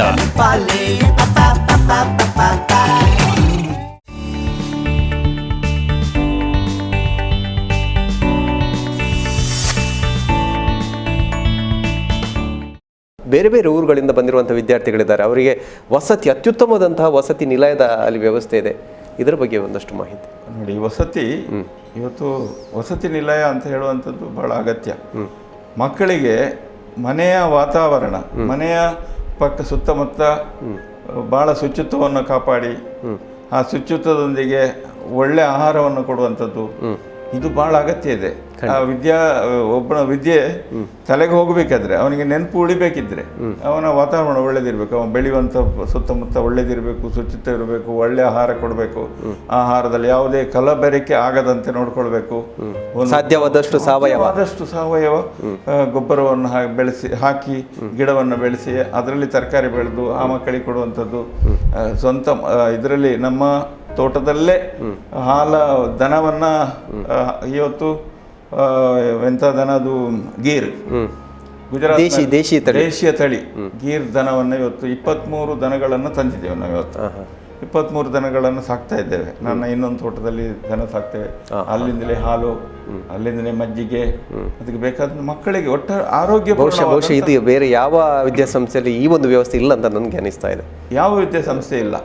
ಗೀರ್ ದನ ಇವತ್ತು ತಂದು ಸಾಕುವುದೇ ಬಹಳ ಕಷ್ಟ, ಅಪರೂಪ, ಇಲ್ಲಿ ಸಿಗುವುದಿಲ್ಲ. ದಕ್ಷಿಣ ಕನ್ನಡ ಜಿಲ್ಲೆಯಲ್ಲಿ ದನಗಳನ್ನು ಅಷ್ಟೊಂದು ಮಟ್ಟದಲ್ಲಿ ಸಾಕುವಂಥದ್ದು ಕಡಿಮೆ. ಅದರ ಹಾಲಿನಲ್ಲಿ ಬಹಳಷ್ಟು ಔಷಧೀಯ ಗುಣಗಳಿದೆ ಅನ್ನೋದು ಬಹಳ 33,000 ದೇವತೆಗಳು ದನದಲ್ಲಿ ಇದೆ ಅಂತ ಹೇಳುವಂತ ನಮ್ಮ ಹಿಂದೂ ಸಂಪ್ರದಾಯದಲ್ಲಿ ನಂಬಿಕೆ ಇದೆ. ಆ ನಂಬಿಕೆ ನಿಜವಾಗಿ ಅದರಲ್ಲಿ ಅಷ್ಟು ಗುಣಗಳು ಇರುವಂತ ಹಾಲು, ಒಳ್ಳೆ ಹಾಲು ಕೊಡ್ತದೆ.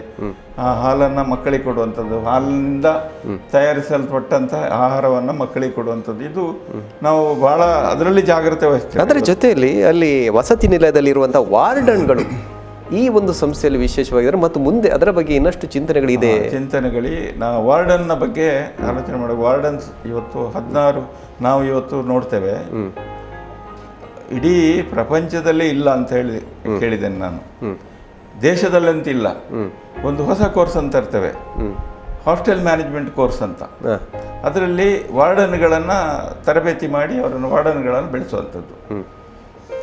ಒಂದು ಮಗು ಈಗಿನ ವ್ಯವಸ್ಥೆಯಲ್ಲಿ 2 ವರ್ಷದ ಮಗು ತಂದೆ ತಾಯಿಯಿಂದ ಬರ್ತದೆ. ಆ 2 ವರ್ಷದಲ್ಲಿ ಬರುವಂಥ ಮಗು ನೀವು ಕಂಡಿರ್ಬೋದು, ಯಾರಲ್ಲಿ ಇರಬೇಕು? ಒಬ್ಬ ವಾರ್ಡನ್ ಅಥವಾ ಯಾರಾದರೂ ನೋಡ್ಕೊಳ್ಳೋರು, ಆಯನ ಇವರು ಇರ್ತಾರೆ. ಈ 8 ಗಂಟೆ ಮಾತ್ರ, 24 ಗಂಟೆಯಲ್ಲಿ 8 ಗಂಟೆ ಮಾತ್ರ ಶಿಕ್ಷಕರು ಶಾಲೆಯಲ್ಲಿ ಅವರ ಶಿಕ್ಷಕರಿಗೆ ಒಂದು ಬೋಧನೆ ಕೊಡುವಂಥವು ಮಾತ್ರ ಶಿಕ್ಷಣ ಸಿಗ್ಬೋದಾ ಏನೋ ಗೊತ್ತಿಲ್ಲ. ಅಲ್ಲಿ ಉಳಿದ 16 ಗಂಟೆ ಇರುವಂಥದ್ದು ವಾರ್ಡನ್ಗಳ ಜೊತೆಯಲ್ಲಿ. ಆ ವಾರ್ಡನ್ಗಳ ಜೊತೆಯಲ್ಲಿ 16 ಗಂಟೆ ಹೇಗಿರ್ಬೇಕು? ಆ ವಾರ್ಡನ್ಗೆ ಏನಾದರೂ ವಿದ್ಯೆ ಉಂಟಾ? ಸರ್ಕಾರ ಕೂಡ ಇದರ ಬಗ್ಗೆ ಆಲೋಚನೆ ಮಾಡಬೇಕಿತ್ತು, ಹಿಂದೆ ಆಲೋಚಿಸಬೇಕಿತ್ತು. ಯಾಕೆ ಆಲೋಚಿಸಲಿಲ್ಲ? ನಾನೇ ಆಲೋಚನೆ ಮಾಡೋದು.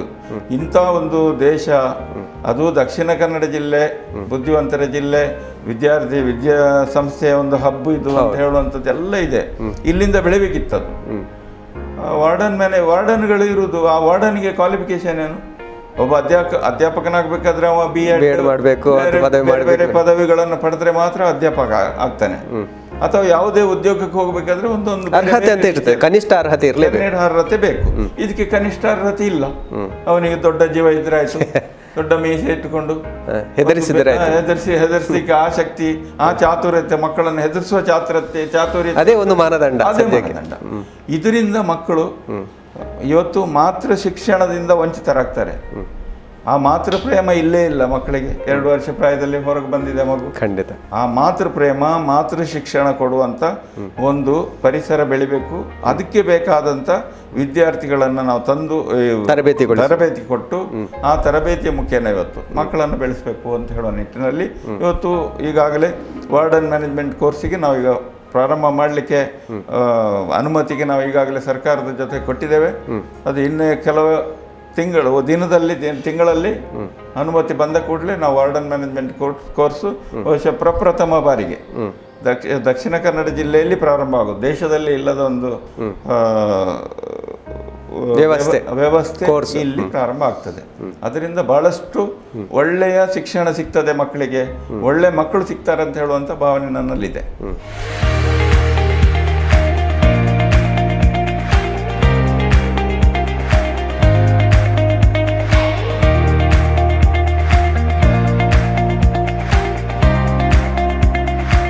ಅದೇ ರೀತಿ ನಿಮ್ಮ ವಿದ್ಯಾಸಂಸ್ಥೆಯಲ್ಲಿ ಅಲ್ಲಿನ ಆಡಳಿತ ಮಂಡಳಿಯವರ ಹತ್ರ ಕೇಳುವಾಗ ಒಂದು ಮಾತನ್ನು ಹೇಳಿದರು, ಮಾನ್ಯ ಕೃಷ್ಣ ಜಯಪಾಲ್ಯಂ ಅವರು ಪ್ರತಿದಿನ ಶಿಕ್ಷಣ ಸಂಸ್ಥೆಗೆ ಭೇಟಿ ನೀಡ್ತಾರೆ. ವಿದ್ಯಾರ್ಥಿಗಳ ಕುಂದುಕೊರತೆ, ಅದರ ಜೊತೆಯಲ್ಲಿ ಶಿಕ್ಷಕ ಅಥವಾ ಬೋಧಕೇತರ ವರ್ಗದ ಕುಂದುಕೊರತೆಗಳ ಬಗ್ಗೆ ಎಲ್ಲ ವಿಚಾರಗಳನ್ನು ಕೇಳ್ತಾರೆ, ಅದಕ್ಕೆ ಪರ್ಯಾಯ ವ್ಯವಸ್ಥೆಗಳನ್ನು ಮಾಡ್ತಾರೆ ಅಂತ ಮಾಹಿತಿ ನೀಡುತ್ತೆ. ನನ್ನ ಪ್ರಶ್ನೆ, ಒಂದು ಕಡೆ ರಾಜಕಾರಣಿ, ಮತ್ತೊಂದು ಕಡೆ ಉದ್ಯಮ, ಇನ್ನೊಂದು ಕಡೆ ಸಮಾಜ ಸೇವೆ, ಮತ್ತೊಂದು ಕಡೆ ಧಾರ್ಮಿಕ ಕ್ಷೇತ್ರ, ಇದರ ಮಧ್ಯೆ ಹೇಗೆ ಸಮಯ ಸಿಗ್ತದೆ?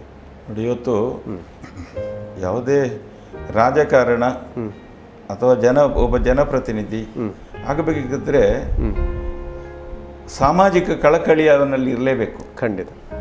ಇಚ್ಛಾಶಕ್ತಿ ಮತ್ತು ಸಾಮಾಜಿಕ ಕಳಕಳಿ, ಆ ಇಚ್ಛಾಶಕ್ತಿ ಬೇಕು ಪ್ರತಿಯೊಂದು ವಿಚಾರದಲ್ಲಿ. ಇವತ್ತು ರಾಜಕಾರಣದಲ್ಲಿ ಕೇವಲ ರಾಜಕಾರಣ ಅಂದರೆ ಅವರ ಮತದಾರನನ್ನು ಒಲಿಸುವ ಕೆಲಸ ರಾಜಕಾರಣಿದಲ್ಲ.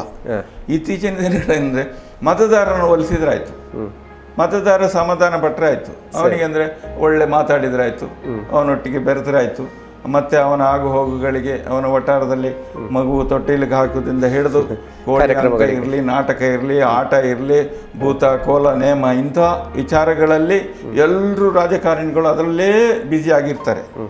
ಹೊರತು ಈ ಸಾಮಾಜಿಕ ಕಳಕಳಿ ಇಲ್ಲ. ಸಮಾಜದಲ್ಲಿ ಎಂಥ ಕೊರತೆ ಇದೆ ಅದನ್ನು ನಿಭಾಯಿಸಲಿಕ್ಕೆ, ಅದನ್ನು ಸರಿಪಡಿಸಲಿಕ್ಕೆ ಇವತ್ತು ನಾವೇನು ಮಾಡಬೇಕು? ಒಬ್ಬ ರಾಜಕಾರಣಿಯಾಗಿ ಅಥವಾ ಸಮಾಜ ಸೇವಕನಾಗಿ ಇವತ್ತು ನಾವು ಮಾಡುವಂಥ ಕೆಲಸ ಸರಿಯಾ, ಇದನ್ನು ತಿಳ್ಕೊಂಡು ಇಚ್ಛಾಶಕ್ತಿಯೊಂದಿಗೆ ಅದನ್ನು ಮಾಡುವಂಥ ವ್ಯಕ್ತಿತ್ವವನ್ನು ಬೆಳೆಸಬೇಕು ರಾಜಕಾರಣಿಗಳು.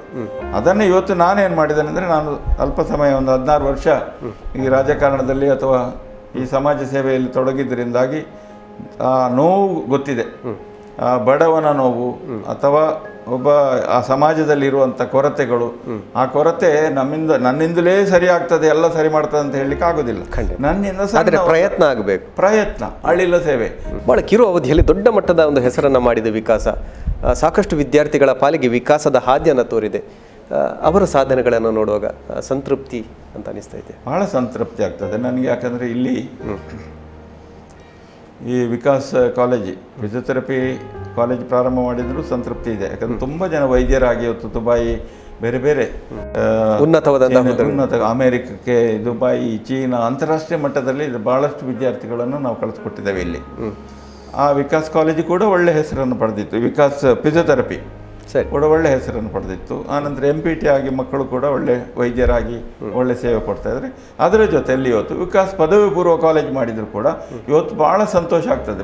ಭಾಳಷ್ಟು ಜನ ಇವತ್ತು ಅಂತಾರಾಷ್ಟ್ರೀಯ ಮಟ್ಟದಲ್ಲಿದ್ದಾರೆ, ಮಕ್ಕಳು ಹೋಗಿದ್ದಾರೆ, ಇಲ್ಲಿಂದ ಹೋಗಿ ಕಲಿತು ಹೋಗಿ ಯಾವುದೇ ಸಾಧನೆಗಳನ್ನು ಮಾಡ್ತಾ ಇದ್ದಾರೆ. ಭಾಳ ಸಾಧನೆಗಳು ಅಂದರೆ ನಾವು ಮಾಡಬೇಕು ಅಂತೇಳಿ ಪ್ರಯತ್ನ ಮಾಡ್ತಾ ಇದ್ದೇವೆ. ಇವತ್ತು ಆ ಅಂತಾರಾಷ್ಟ್ರೀಯ ಮಟ್ಟದಲ್ಲಿ ಮಕ್ಕಳು ಹೋಗಿ ಕೀರ್ತಿಯನ್ನು ಪಡಿಬೇಕಿದ್ರೆ ಆ ವಿದ್ಯಾಸಂಸ್ಥೆ ಒಳ್ಳೆ ಸೇವೆಯನ್ನು ಕೊಟ್ಟಿರಬೇಕು. ಖಂಡಿತ. ಅದು ಇವತ್ತು ನಮಗೆ ನಾವು ಕೊಡಲಿಕ್ಕೆ ಸಾಧ್ಯ ಆಯಿತು. ಯಾಕಂತ ಹೇಳಿದ್ರೆ ಆ ವಿದ್ಯಾರ್ಥಿಗಳು, ಇಲ್ಲಿಗೆ ಬರುವಂಥ ವಿದ್ಯಾರ್ಥಿಗಳು, ಇಡೀ ರಾಜ್ಯದ್ದು ಅಂತಾರಾಷ್ಟ್ರೀಯ ಮಟ್ಟದ ಕೂಡ ವಿದ್ಯಾರ್ಥಿಗಳು ಇಲ್ಲಿ ಬರ್ತಾ ಇದ್ದಾರೆ.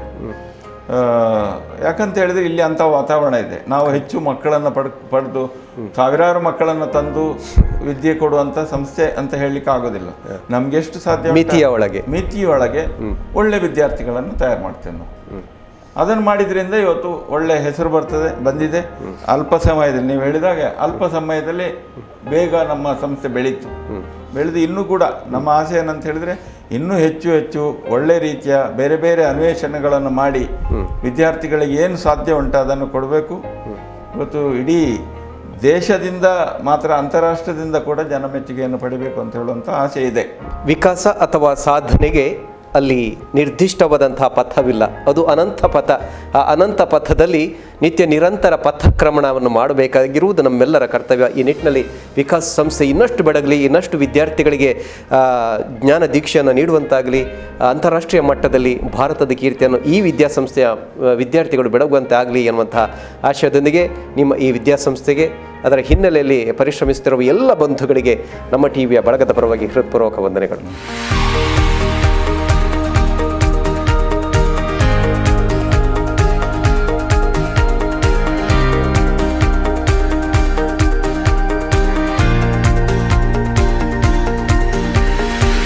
ಶಿಕ್ಷಣ ಅಂದರೆ ಅಲ್ಲಿ ಒಂದು ರೀತಿಯ ತ್ರಿಕೋನ ಸಂಬಂಧ ಇದೆ. ಒಂದು ವಿದ್ಯಾಸಂಸ್ಥೆಯ ಶಿಕ್ಷಕ ವೃಂದದವರ ಪ್ರಯತ್ನ, ಮತ್ತೊಂದು ಕಡೆ ವಿದ್ಯಾರ್ಥಿಗಳ ಪ್ರಯತ್ನ, ಅದರ ಜೊತೆಯಲ್ಲಿ ವಿದ್ಯಾರ್ಥಿಗಳ ಹೆತ್ತವರ ಪ್ರಯತ್ನ.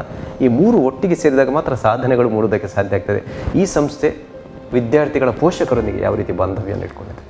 ನಾವು ಇಲ್ಲಿ ಪೋಷಕರಿಗಾಗಿ ಈಗ ಮಕ್ಕಳ ಏನು ಡೆವಲಪ್ಮೆಂಟ್ ಇದೆ, ಅವರ ಅಭಿವೃದ್ಧಿ ಏನಿದೆ, ಅವರು ಯಾವ ಮಟ್ಟಕ್ಕೆ ಓದ್ತಾ ಇದ್ದಾರೆ, ಅವರ ಓವರಾಲ್ ಡೆವಲಪ್ಮೆಂಟ್ ಬಗ್ಗೆ ಪೇರೆಂಟ್ಸ್ಗೆ ನಾವು ಮಾಹಿತಿಯನ್ನು ಕೊಡ್ತಾ ಇರ್ತೇವೆ ಆವಾಗ. ಒಂದು ನಮ್ಮಲ್ಲೀಗ ನೀವು ನೋಡ್ತಾ ಇದ್ದರೆ ನಮ್ಮ ಹಾಸ್ಟೆಲ್ ಈಗ ಒಂದೊಂದು ಫ್ಲೋರಲ್ಲಿ ಸುಮಾರು 30ರಿಂದ 35 ಮಕ್ಕಳನ್ನು ಮಾತ್ರ ನಾವು ಹಾಕುವಂಥದ್ದು ಒಂದೊಂದು ಫ್ಲೋರಲ್ಲಿ. ಪ್ರತಿಯೊಂದು ಫ್ಲೋರಿಗೆ ವಾರ್ಡನ್ಸ್ನವರು ಇರ್ತಾರೆ. ಮಕ್ಕಳು ಆ ವಾರ್ಡನ್ಸ್ನವರು ಮಕ್ಕಳ ಇಡೀ ಏನೆಲ್ಲ ಓದ್ತಾರೆ, ಏನು ಮಾಡ್ತಾರೆ, ಅವರ ಹಾಸ್ಟೆಲಲ್ಲಿ ಅವರ ಇದು ಹೇಗಿದೆ ಎಲ್ಲವನ್ನ ಮಕ್ಕಳ ಜೊತೆ ಪೇರೆಂಟ್ಸ್ ಜೊತೆ ನಮ್ಮ ವಾರ್ಡನ್ಸ್ನವರು ಫೋನಲ್ಲಿ ಕಾನ್ಸ್ಟೆಂಟ್ ಟಚ್ಚಲ್ಲಿ ಇರ್ತಾರೆ. ಪೇರೆಂಟ್ಸ್ ಕೂಡ ಅವರ ಜೊತೆ ಮಾತಾಡ್ಬೋದು ಹಾಸ್ಟೆಲ್ಗೆ ಸಂಬಂಧಪಟ್ಟ ಹಾಗೆ. ಇನ್ನು ಟೀಚರ್ಸ್ನವರು ಕೂಡ ಪೇರೆಂಟ್ಸ್ ಜೊತೆ ಡೈರೆಕ್ಟಾಗಿ ಫೋನಲ್ಲಿ ಸಂಪರ್ಕದಲ್ಲಿರ್ತಾರೆ. ಪೇರೆಂಟ್ಸ್ ಕೂಡ ಟೀಚರ್ಸ್ನವರ ಜೊತೆಯಲ್ಲಿ ಸಂಪರ್ಕದಲ್ಲಿ ಇರ್ಬೋದು. ಇವನ್ ನಮ್ಮನ್ನು ಕೂಡ ನೇರವಾಗಿ ಸಂಪರ್ಕ ಮಾಡ್ತಾರೆ. ಮಕ್ಕಳ ಎಲ್ಲ ರೀತಿಯ ಇದನ್ನು ನಾವು ಅವರಿಗೆ ಹೇಳ್ತೇವೆ. ಮಕ್ಕಳ ಎಕ್ಸಾಮ್ ಆದಮೇಲೆ ಅವ್ರಿಗೆ ಏನು ಮಾರ್ಕ್ಸ್ ಬಂದಿದೆ, ಏನಾಗಿದೆ ಎಲ್ಲವನ್ನ ನಾವು ಅವರಿಗೆ ಮೆಸೇಜ್ಗಳ ಮೂಲಕ ಕೂಡ ನಾವು ಅವರಿಗೆ ತಿಳಿಸ್ತೇವೆ. ಸಮಗ್ರ ವರದಿ ಅವರಿಗೆ ತಲುಪ್ತದೆ. ಖಂಡಿತವಾಗಿ ಎಲ್ಲ ಪ್ರತಿ ಒಂದು ಮಗುವಿಗೆ ಏನೇ ಆಗಿದ್ರು ಕೂಡ ಕೂಡಲೇ ಅದು ಪೇರೆಂಟ್ಸ್ಗೆ ಮಾಹಿತಿಯನ್ನು ನೀಡುವಂಥ ಕೆಲಸ ಈ ಸಂಸ್ಥೆಯಿಂದ ಆಗ್ತಾ ಇದೆ. ಅವಾಗ ಆಗ್ತಾ ಇರ್ತದೆ.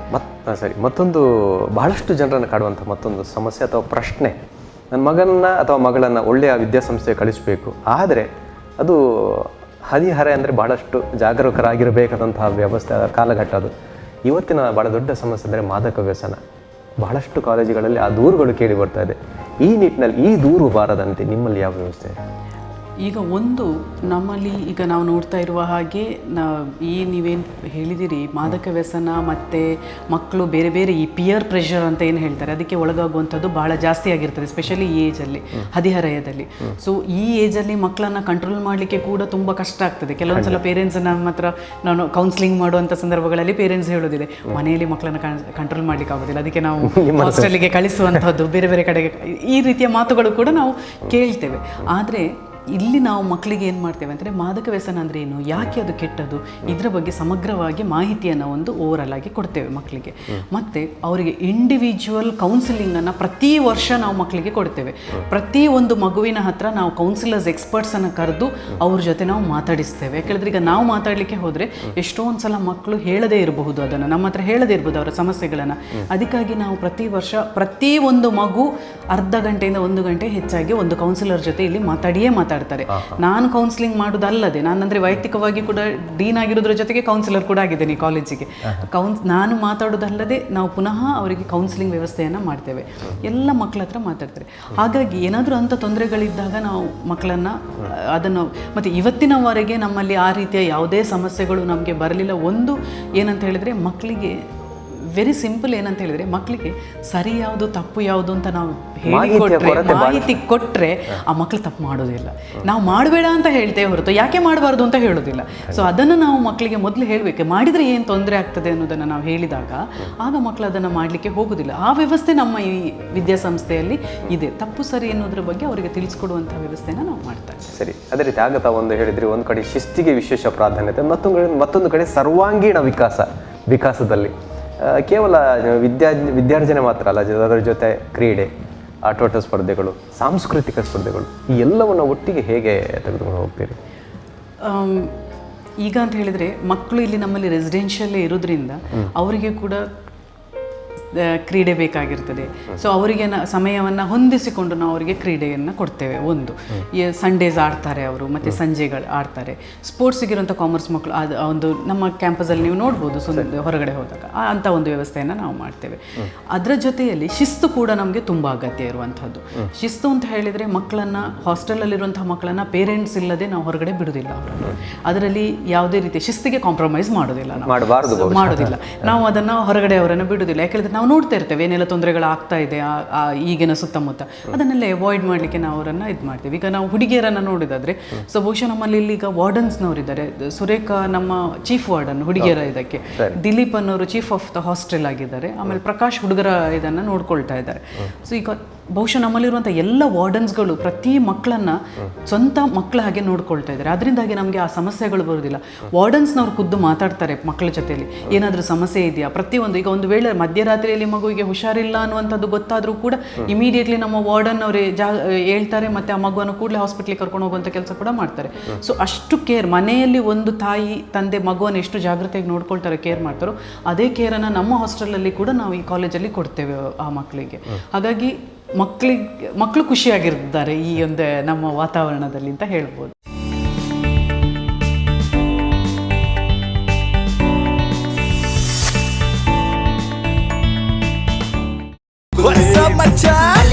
ನಮ್ಮ ಟಿವಿ ಫೇಸ್ಬುಕ್ ಪೇಜ್ ನ ಲೈಕ್ ಮಾಡಿ, ಯೂಟ್ಯೂಬ್ ಚಾನೆಲ್ ನ ಸಬ್ಸ್ಕ್ರೈಬ್ ಮಾಡಿ. ನಮ್ಮ ಎಲ್ಲಾ ಯೂಟ್ಯೂಬ್ ವಿಡಿಯೋ ಅಪ್ಡೇಟ್ಸ್ಗೆ ಬೆಲ್ ಐಕಾನ್ ಕ್ಲಿಕ್ ಮಾಡಿ. ನಮ್ಮ ಟಿವಿ ಕರಾವಳಿ ಕರ್ನಾಟಕದ ನಾಡಿಮಿಡಿತ.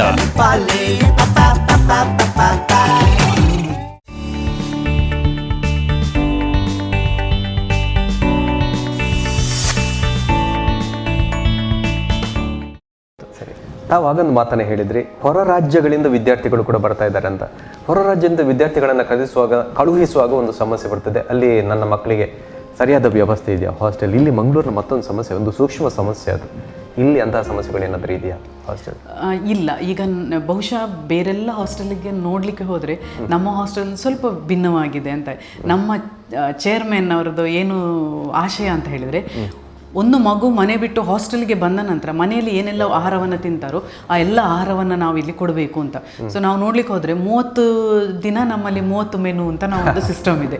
ಒಂದು ದಿನ ಮಾಡಿದ ಮೆನು ಇನ್ನೊಂದು ದಿನ ರಿಪೀಟ್ ಆಗೋದಿಲ್ಲ, 30 ದಿನಕ್ಕೆ ಬೇರೆ ಬೇರೆ ಇದೆ. ಸೊ ಮಕ್ಕಳು ತುಂಬ ಖುಷಿಯಾಗಿರ್ತಾರೆ, ತುಂಬ ಹೆಲ್ದಿ. ನಾನು ಆಗಲೇ ಹೇಳಿದೆ, ನಮ್ಮಲ್ಲಿ ಬೆಳೆಸಿದಂಥ ತರಕಾರಿಗಳನ್ನು ನಾವು ಯೂಸ್ ಮಾಡ್ತೇವೆ ಹೆಚ್ಚಾಗಿ. ಮತ್ತು ಮನೆಯಲ್ಲಿ ಅವ್ರದ್ದು ಇಡ್ಲಿ ದೋಸೆ ಮತ್ತು ನಾರ್ತ್ ಕರ್ನಾಟಕದವರಾದರೆ ಅಲ್ಲಿದ್ದು ಫುಡ್ ನಾವು ಪ್ರೊವೈಡ್ ಮಾಡ್ತೇವೆ. ಸೊ ಈ ರೀತಿ ಮಕ್ಕಳಿಗೆ ಏನು ಬೇಕು, ಮಕ್ಕಳ ಡೆವಲಪ್ಮೆಂಟ್ಗೆ ಏನು ಬೇಕು, ನಾವು ಖಾಲಿ ಮೆಂಟಲ್ ಮಾತ್ರ ಅಲ್ಲ, ಫಿಸಿಕಲ್ ಡೆವಲಪ್ಮೆಂಟ್ ಕೂಡ ನಾವು ನೋಡ್ತೇವೆ ಮಕ್ಕಳಿಗೆ. ಸೊ ಏನು ಬೇಕು ಅನ್ನೋದನ್ನು ನೋಡಿ ಅವರಿಗೆ ಅದೇ ರೀತಿಯಲ್ಲಿ ನಾವು ಕೊಡ್ತೇವೆ. ಆದರೆ ಈಗ ಬೇರೆ ರಾಜ್ಯದಿಂದ ನಮ್ಮಲ್ಲಿ ಫಿಸಿಯೋಥೆರಪಿ ಇದೆ, ಖಾಲಿ PUC ಮಾತ್ರ ಅಲ್ಲ, ಫಿಸಿಯೋಥೆರಪಿ ಇದೆ. ಈ ವರ್ಷ ನಾವು BCom ಡಿಗ್ರಿ ಮಾಡ್ತಾ ಇದ್ದೇವೆ. ಹೌದು, ಈ ಜೂನ್ನಿಂದ ಅದು ಶುರು ಆಗ್ತಾ ಇದೆ. ಸೊ ನಮ್ಮಲ್ಲಿ ಈಗ ಬೇರೆ ಬೇರೆ ರಾಜ್ಯಗಳಿಂದ ಇರೋದ್ರಿಂದ ಕೂಡ ಏನು ಸಮಸ್ಯೆಗಳು ಇವತ್ತಿನವರೆಗೆ ನಮಗೆ ಬರಲಿಲ್ಲ ಅಷ್ಟು ಚೆಂದ ಮಾಡಿ. ಯಾಕಂದರೆ ನಮ್ಮ ಇಲ್ಲಿನ ಸ್ಟಾಫ್ನವರ ಟೀಮ್ ಅಷ್ಟು ಚೆನ್ನಾಗಿದೆ, ಟೀಚಿಂಗ್, ನಾನ್ ಟೀಚಿಂಗ್, ಫ್ಯಾಕಲ್ಟೀಸ್ ಎಲ್ಲರೂ ಕೂಡ ಅಷ್ಟು ಒಂದು ಇದರಲ್ಲಿ ಮಕ್ಕಳನ್ನು ನೋಡಿಕೊಂಡು ಹೋಗ್ತಾ ಇದ್ದಾರೆ. ಅದೇ ರೀತಿ ಸಾಮಾನ್ಯವಾಗಿ ಯಾವುದೇ ಒಂದು ವಿದ್ಯಾಸಂಸ್ಥೆಯ ಮಾನದಂಡ ಏನಂದರೆ ಹಿಂದೆ ಆದಂತಹ ಸಾಧನೆಗಳು ಈ ಸಂಸ್ಥೆಯಲ್ಲೂ ಇರ್ಬೋದು, ಭಾಳಷ್ಟು ಜನ ದೊಡ್ಡ ದೊಡ್ಡ ಸಾಧನೆಗಳನ್ನು ಮಾಡಿರ್ಬೋದು, ಅದರ ಬಗ್ಗೆ ಹೇಳಬಹುದಾದಂಥ ಕೆಲವು. ಬಹುಶಃ ನಮ್ಮಲ್ಲಿ ಇಲ್ಲಿ ಈಗ ಕಲಿತಂತಹ ವಿದ್ಯಾರ್ಥಿಗಳು IITಗೆ ಜಾಯ್ನ್ ಆದವರು ಇದ್ದಾರೆ. ನಮ್ಮಲ್ಲಿ ಮೆಡಿಕಲ್ ಸೀಟ್ ಪಡ್ಕೊಂಡು ಮೆಡಿಕಲ್, ಯಾಕಂದರೆ ನಮ್ದೀಗ PUC ಶುರುವಾಗಿರುವಂಥದ್ದು 7 ವರ್ಷದಿಂದ. ಆದರೆ ಈ ವಿದ್ಯಾಸಂಸ್ಥೆ 25 ವರ್ಷದಿಂದ ನಡೀತಾ ಇದ್ರು ಕೂಡ ನಾವು PUCಯನ್ನು ಶುರು ಮಾಡಿದ್ದು ಈಗ 7 ವರ್ಷಗಳಿಂದ. ಮೊದಲಿಂದ ಫಿಸಿಯೋಥೆರಪಿ ನಡೀತಾ ಇತ್ತು. ಬಟ್ ಈಗ ನಮ್ಮಲ್ಲಿ ಈಗ ಮೆಡಿಕಲ್ ಗೌರ್ಮೆಂಟ್ ಸೀಟ್ ತೊಗೊಂಡು ಮೆಡಿಕಲ್ ಮಾಡ್ತಾ ಇರುವಂಥ ವಿದ್ಯಾರ್ಥಿಗಳಿದ್ದಾರೆ, ಇಂಜಿನಿಯರಿಂಗ್ ಮಾಡ್ತಾ ಇರುವಂಥ ಒಳ್ಳೊಳ್ಳೆ ಟಾಪ್ ಇದರಲ್ಲಿ ಇಂಜಿನಿಯರಿಂಗ್ ಮಾಡ್ತಾ ಇರುವಂಥ ವಿದ್ಯಾರ್ಥಿಗಳಿದ್ದಾರೆ, ಆರ್ಮಿಗೆ ಜಾಯ್ನ್ ಆದಂಥ ವಿದ್ಯಾರ್ಥಿಗಳಿದ್ದಾರೆ. ಮೊನ್ನೆ ಅಷ್ಟೇ ಒಬ್ಬರು ಬಂದು ಹೋದರು, ಒಂದು ವಿದ್ಯಾರ್ಥಿ. ಸೊ ಬಹುಶಃ ನಮಗೆ ಹೆಮ್ಮೆ ಅಂತ ಅನಿಸ್ತದೆ, ನಮ್ಮ ಒಂದು ಇಲ್ಲಿ ಕಲ್ತಂಥ ಸ್ಟೂಡೆಂಟ್ ಒಂದು ನೇವಿಗೆ ಜಾಯ್ನ್ ಆಗುವಂಥದ್ದು ಅಂತ ಹೇಳಿದಾಗ ನಮಗೆ ಅವರು ಯೂನಿಫಾರ್ಮಲ್ಲಿ ಬಂದಾಗ ತುಂಬ ಹೆಮ್ಮೆ ಕೊಡ್ತದೆ ನಮಗೆ. ಸೊ ಅವರು ಅಂಥ ವಿದ್ಯಾರ್ಥಿಗಳು ನಮ್ಮ ಈಗ ಕಲಿತಿರುವಂಥ ವಿದ್ಯಾರ್ಥಿಗಳಿಗೆ ಒಂದು ಮಾರ್ಗದರ್ಶನ, ಅವರೊಂದು ರೋಲ್ ಮಾಡೆಲ್ ಆಗಿದ್ದಾರೆ ನಮ್ಮಲ್ಲಿ. ಸೊ ಆ ರೀತಿಯ ಒಂದು ಸಂತೋಷ ನಮಗೆ ಇದೆ. ಅದೇ ರೀತಿ ಈ ಸಂಸ್ಥೆಯ ಚುಕ್ಕಾಣಿಯನ್ನು ಅಥವಾ ಸಾರಥ್ಯವನ್ನು ವಹಿಸಿರುವವರು ಈ ಜಿಲ್ಲೆಯ ಉಸ್ತುವಾರಿ ಮಂತ್ರಿಗಳಾಗಿದ್ದವರು, ರಾಜ್ಯದ ಮಾಜಿ ಸಚಿವರಾಗಿರುವಂತಹ ಕೃಷ್ಣ ಜಯಪಾಲೆಮಾರ್, ರಾಜಕಾರಣಿಯಾಗಿ, ಸಾಮಾಜಿಕವಾಗಿ, ಧಾರ್ಮಿಕವಾಗಿ ಎಲ್ಲ ಕ್ಷೇತ್ರಗಳಲ್ಲಿ ತೊಡಗಿಸಿಕೊಂಡಿರುವವರು ಈಗ ವಿದ್ಯಾಸಂಸ್ಥೆಯನ್ನು ನಡೆಸ್ಕೊಂಡು ಹೋಗ್ತಾ ಇದ್ದಾರೆ. ಯಾವ ರೀತಿ ನಡೆಸ್ತಾ ಇದ್ದಾರೆ ಅವರು, ಅವರ ಬಗ್ಗೆ ಹೇಳೋದಾದರೆ? ಬಹುಶಃ ನಮ್ಮ ಚೇರ್ಮನ್ ಅವರು ಕೊಡ್ತಾ ಇರುವಂಥ ಸಪೋರ್ಟ್ ಅದನ್ನು ವರ್ಣಿಸ್ಲಿಕ್ಕೆ ಸಾಧ್ಯ ಆಗಲಿಕ್ಕಿಲ್ಲ. ಪ್ರತಿಯೊಂದು ಸ್ಟಾಫಿಂದ ಹಿಡಿದು ವಿದ್ಯಾರ್ಥಿಗಳಿಂದ ಹಿಡಿದು ಪ್ರತಿಯೊಬ್ಬರನ್ನ ಖುದ್ದಾಗಿ ಮಾತಾಡಿಸುವಂಥದ್ದು ಇರ್ಬೋದು, ವೈಯಕ್ತಿಕವಾಗಿ ಅವರು ಭೇಟಿ ಮಾಡುವಂಥದ್ದು ಮತ್ತು ಪ್ರತಿಯೊಂದು ವಿದ್ಯಾರ್ಥಿಗಳಲ್ಲಿ ಮಾತಾಡುವಂಥದ್ದು, ಹಾಸ್ಟೆಲ್ ವಿಸಿಟ್ ಮಾಡುವಂಥದ್ದು, ಪ್ರತಿದಿನ ಬಂದು ಕ್ಯಾಂಪಸಲ್ಲಿ ಕೂತ್ಕೊಳ್ತಾರೆ. ಅವರು ಕೂತ್ಕೊಂಡು ಅವರು ನೋಡ್ತಾರೆ ಎಲ್ಲಿ ಏನೇನಾಗಿದೆ, ಇನ್ನೇನು ಡೆವಲಪ್ ಮಾಡ್ಬೋದು, ಮಕ್ಕಳಿಗೆ ಏನು ಕೊಡ್ಬೋದು, ನಾವು ಇನ್ನು ಹೊಸತನ್ನು ಏನು ನಾವು ಮಕ್ಕಳಿಗೆ ಕೊಡ್ಬೋದು, ಮಕ್ಕಳ ಡಿಸಿಪ್ಲಿನ್ ಬಗ್ಗೆ ನಾವು ಯಾವ ರೀತಿ ಅವ್ರು ಚೆನ್ನಾಗಿರ್ಬೋದು, ಈ ಸಮಾಜದಲ್ಲಿ ಒಂದು ಒಳ್ಳೆಯ ವ್ಯಕ್ತಿಯಾಗಿ ಆ ಮಗು ಬೆಳೀಲಿಕ್ಕೆ ಯಾವುದೆಲ್ಲ ನಮ್ಮಿಂದ ಸಾಧ್ಯ ಆಗ್ತದೆ ಮಾಡಲಿಕ್ಕೆ, ಇದ್ರ ಬಗ್ಗೆ ಅವರು ಚಿಂತನೆಯನ್ನು ಮಾಡ್ತಾರೆ. ಮತ್ತು ನಾವು ಸ್ಟಾಫ್ನ ವಿದ್ಯಾರ್ಥಿಗಳಿಗೆ ಆ ರೀತಿ ಆದರೆ ಸ್ಟಾಫ್ನವರನ್ನು ನೋಡುವಾಗ ಅವರು ಪ್ರತಿಯೊಂದು ಸ್ಟಾಫನ್ನು ಕೂಡ ಅವರು ತನ್ನ ಮನೆಯವರು ಅನ್ನುವ ರೀತಿಯಲ್ಲಿ ಒಂದೇ ಕುಟುಂಬ, ಈ ಒಂದು ವಿದ್ಯಾಸಂಸ್ಥೆಯಲ್ಲಿರುವಂತಹ ಎಲ್ಲ ವಿಕಾಸ್ ಕುಟುಂಬ ಅಂತ ನಾವು ಹೇಳ್ಬೋದು. ಎಲ್ಲ ಸ್ಟಾಫ್ನವರು ಕೂಡ ನಮ್ಮಲ್ಲಿ ಒಂದೇ ಕುಟುಂಬದವರಾಗಿ ನಾವಿದ್ದೇವೆ. ಹಾಗಾಗಿ ನಮಗೆ ಅದರಿಂದಾಗಿ ಅವ್ರು ಯಾವುದೇ ಒಂದು ಸ್ಟಾಫಿಗೆ ಕೂಡ ಒಂದು ಸಣ್ಣ ಸಮಸ್ಯೆ ಇದೆ ಅಂತ ತಕ್ಷಣ ಕೂಡಲೇ ಅದನ್ನು ಸ್ಪಂದಿಸಿ ಆಯಿತು ನಮ್ಮ ಚೇರ್ಮನ್ ಅವರು. ಹಾಗಾಗಿ ಇಲ್ಲಿ ಯಾವುದೇ ರೀತಿಯ ಭಿನ್ನಾಭಿಪ್ರಾಯಗಳು ಇಲ್ಲದೆ ಏನೂ ಇಲ್ಲದೆ ತುಂಬ ಚೆನ್ನಾಗಿ ಅವರು ನಡ್ಸ್ಕೊಂಡು ಅದೇ ರೀತಿ ಆಡಳಿತ ಮಂಡಳಿ, ನಿರ್ದೇಶಕ ಮಂಡಳಿ. ಈಗ ನಮ್ಮ ಏನು ಟ್ರಸ್ಟ್ ಇದೆ, ಟ್ರಸ್ಟೀಸ್ ಎಲ್ಲರೂ ಕೂಡ ಅದನ್ನು ತುಂಬ ಚೆನ್ನಾಗಿ ಎಲ್ಲ ಸಪೋರ್ಟನ್ನು ಮಾಡ್ತಾರೆ. ಎಲ್ಲ ಕಾರ್ಯಕ್ರಮಗಳಿಗೆ ಬರುವಂಥದ್ದು, ಅವರ ಮಾರಲ್ ಸಪೋರ್ಟ್ ನಮಗೆ ಕೊಡುವಂಥದ್ದು, ಕರೆಕ್ಟಾಗಿ ಮಾರ್ಗದರ್ಶನ ಮಾಡುವಂಥದ್ದು, ಈ ರೀತಿ ಪ್ರತಿ ಒಂದು ಟ್ರಸ್ಟ್ನವರು ಕೂಡ ನಮಗೆ ಸಪೋರ್ಟ್ ಆಗಿ ಇಲ್ಲಿ ನಿಲ್ತಾರೆ.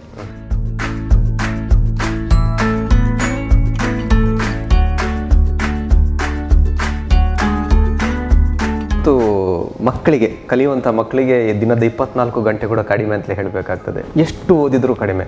ವಿಶೇಷವಾಗಿ ಕೋಚಿಂಗ್ ಎಲ್ಲಿ ಉತ್ತಮ ಕೋಚಿಂಗ್ ಸಿಗ್ತದೆ ಅನ್ನೋದನ್ನು ಹುಡ್ಕೊಂಡು ಹೋಗ್ತಾರೆ. ಈ ಸಂಸ್ಥೆಯ ಕೋಚಿಂಗ್ ನಮಗೆ ಈಗ ನಮ್ಮಲ್ಲಿ ನಾವು ಬೋರ್ಡ್ ಕ್ಲಾಸ್ ಮಾಡೋದ್ರ ಜೊತೆಗೆ ಮಕ್ಕಳಿಗೆ ನೀಟ್ ಕೋಚಿಂಗ್, ಮೆಡಿಕಲಿಗೆ ಎಂಟ್ರೆನ್ಸ್ ಎಕ್ಸಾಮ್ ಬರೆಯುವಂಥ ಆ ಕೋಚಿಂಗನ್ನು ಕೂಡ ನಾವಿಲ್ಲಿ ಕೊಡ್ತೇವೆ. ಮತ್ತು JEE ಕೊಡ್ತೇವೆ, ನಾಟ ಕೊಡ್ತೇವೆ, CET ಕೊಡ್ತೇವೆ. ಯಾಕೆ ಹೇಳಿದರೆ ಈಗ ಮೊದಲಾದರೆ ಏನಾಗ್ತಿತ್ತು ಅಂದರೆ PUC ಮಾಡಿ BSc ಜಾಯ್ನ್ ಆಗ್ತೇನೆ ಅಥವಾ ಇನ್ನೇನೋ ಅಂತ ಇತ್ತು.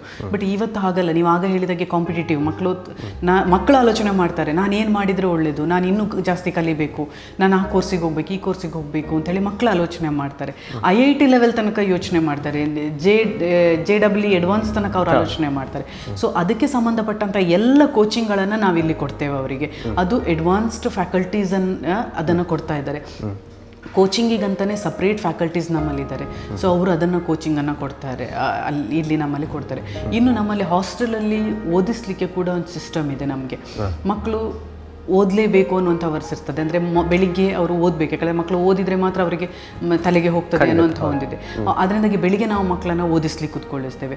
ಅವರಿಗಂತಲೇ ಓದಲಿಕ್ಕಾಗಿ 7ನೇ ಫ್ಲೋರಲ್ಲಿ ಒಂದು ಚಂದದ ವ್ಯವಸ್ಥೆ ಮಾಡಿದ್ದೇವೆ. ಅವರಿಗೆ ಸ್ಟಡಿ ಚೇರ್ಸ್ ಎಲ್ಲ ಹಾಕಿ ಚಂದ ಮಾಡಿ ವ್ಯವಸ್ಥೆ ಮಾಡಿದ್ದಾರೆ. ಓದಲಿಕ್ಕೆ ಒಂದು ಮನಸ್ಸು ಬರುವ ರೀತಿಯಲ್ಲಿ ಒಂದು ವ್ಯವಸ್ಥೆಯನ್ನು, ವಾತಾವರಣವನ್ನು ನಿರ್ಮಾಣ ಮಾಡಿದ್ದೇವೆ. ಹಾಗಾಗಿ ಮಕ್ಕಳು ಅಲ್ಲಿ ಕೂತ್ಕೊಂಡು ಓದ್ತಾರೆ. ಆಮೇಲೆ ನಾವು ಹುಡುಗಿಯರ ಹಾಸ್ಟೆಲ್ ನೋಡಿದರೆ ಅಲ್ಲಿ ಗಾರ್ಡನ್ ಇದೆ. ನಮ್ಮಲ್ಲಿ ಗಾರ್ಡನಲ್ಲಿ ಕೂತ್ಕೊಂಡು ಸಹ ಮಕ್ಕಳು ಓದ್ತಾರೆ. ಅಲ್ಲಿ ಚೇರ್ಸ್ ಹಾಕಿದ್ದೇವೆ, ಅಲ್ಲಿ ಕೂತ್ಕೊಂಡು ಓದ್ತಾರೆ. ಸೊ ಹೀಗೆ ಬೇರೆ ಬೇರೆ ರೀತಿಯ ಮಕ್ಕಳಿಗೆ ಓದಲಿಕ್ಕೆ ಮನಸ್ಸು ಬರುವ ರೀತಿಯಲ್ಲಿ ಒಂದು ವಾತಾವರಣವನ್ನು ಈ ಒಂದು ಕ್ಯಾಂಪಸ್ಸಲ್ಲಿ ನಾವು ಕಲ್ಪಿಸಿಕೊಟ್ಟಿದ್ದೇವೆ ನಾವು ಅವರಿಗೆ.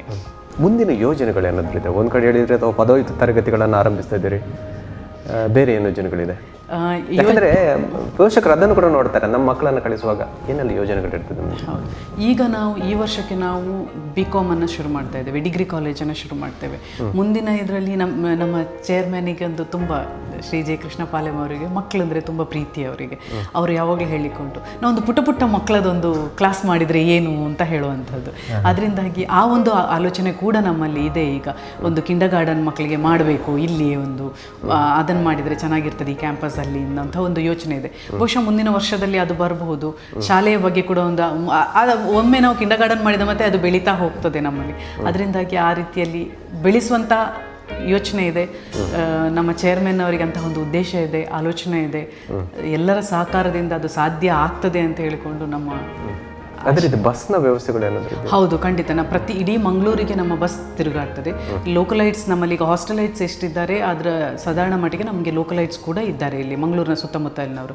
ಪ್ರತಿ ಏರಿಯಾಗಳಿಗೆ ನಮ್ಮದೇ ವಿಕಾಸ್ ಬಸ್ಸನ್ನು ನಾವು ಕಳಿಸ್ತಾ ಇದ್ದೇವೆ. ಅಲ್ಲಿ ಪ್ರತಿ ಮಕ್ಕಳನ್ನು ಪಿಕ್ ಮಾಡಿ ಕರ್ಕೊಂಡು ಬಂದು ಬಿಡುವಂಥದ್ದು. ಯಾಕಂದರೆ ಪೇರೆಂಟ್ಸಿಗೆ ಯೋಚನೆ ಇರ್ತದೆ, ಸಂಜೆ 6 ಗಂಟೆಗೆ ಕಾಲೇಜ್ ಬಿಟ್ಟರೆ ನನ್ನ ಮಕ್ಕಳು ಹೇಗೆ ಬರ್ತಾರೆ ಅಂತ ಹೇಳಿಕೊಂಡು. ಬಟ್ ನಮ್ಮಲ್ಲಿ ಪ್ರತಿ ಬಸ್ಸಲ್ಲಿ ಒಂದು ಡ್ರೈವರ್ ಜೊತೆಗೆ ಅದಕ್ಕೊಂದು ನೋಡ್ಕೊಳ್ಳಿಕ್ಕಂತ ಒಬ್ಬರು ಇರ್ತಾರೆ. ಸೊ ಪ್ರತಿಯೊಂದು ಮಕ್ಕಳನ್ನು ಅವರವರ ಮನೆಗೆ ಮುಟ್ಟಿಸುವಂಥ ಜವಾಬ್ದಾರಿ ಕೂಡ ನಾವು ತಗೊಳ್ತೇವೆ ಅದನ್ನು. ಅದರಿಂದಾಗಿ ಬಸ್ಸಿನ ವ್ಯವಸ್ಥೆ ಇದೆ, ಎಂಟೈರ್ ಮಂಗಳೂರು ಬಸ್ಸಿನ ವ್ಯವಸ್ಥೆ ಇದೆ.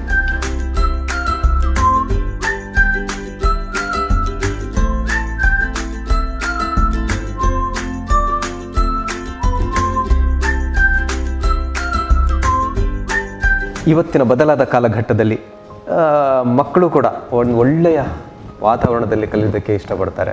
ತರಗತಿಯ ಕೊಠಡಿಗಳು ಕೂಡ ನೋಡೋದಕ್ಕೆ ಸುಂದರವಾಗಿರಬೇಕು, ಒಂದು ರೀತಿ ಆಹ್ಲಾದಕರವಾದಂತಹ ಮನಸ್ಥಿತಿಯನ್ನು ಮೂಡಿಸಬೇಕು. ಈ ಸಂಸ್ಥೆ ಈ ನಿಟ್ಟಿನಲ್ಲಿ ಯಾವ ರೀತಿಯ ಕಾರ್ಯಪ್ರವೃತ್ತವಾಗಿದೆ?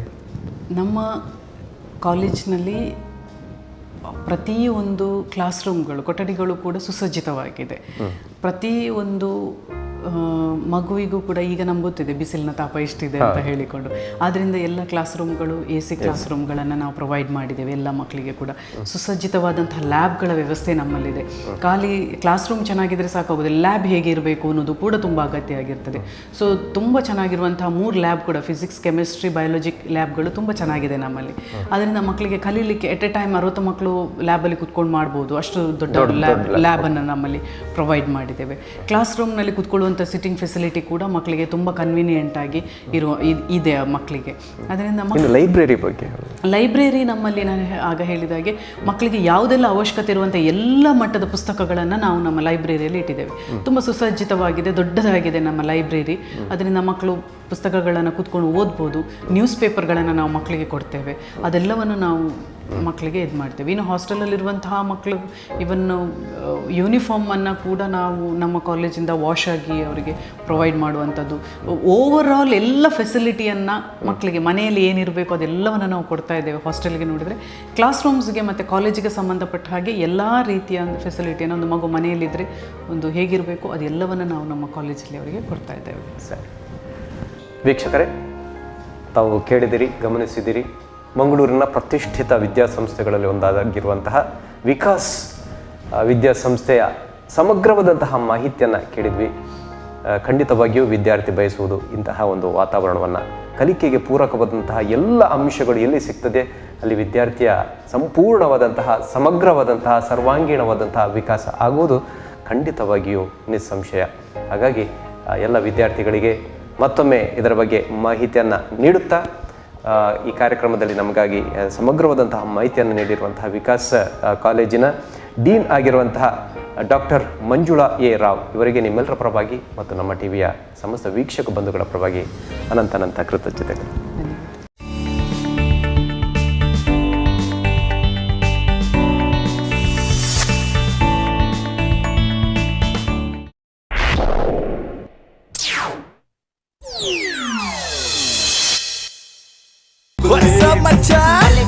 ನಮ್ಮ ಟಿವಿ ಫೇಸ್ಬುಕ್ ಪೇಜ್ ನ ಲೈಕ್ ಮಾಡಿ, ಯೂಟ್ಯೂಬ್ ಚಾನೆಲ್ ನ ಸಬ್ಸ್ಕ್ರೈಬ್ ಮಾಡಿ.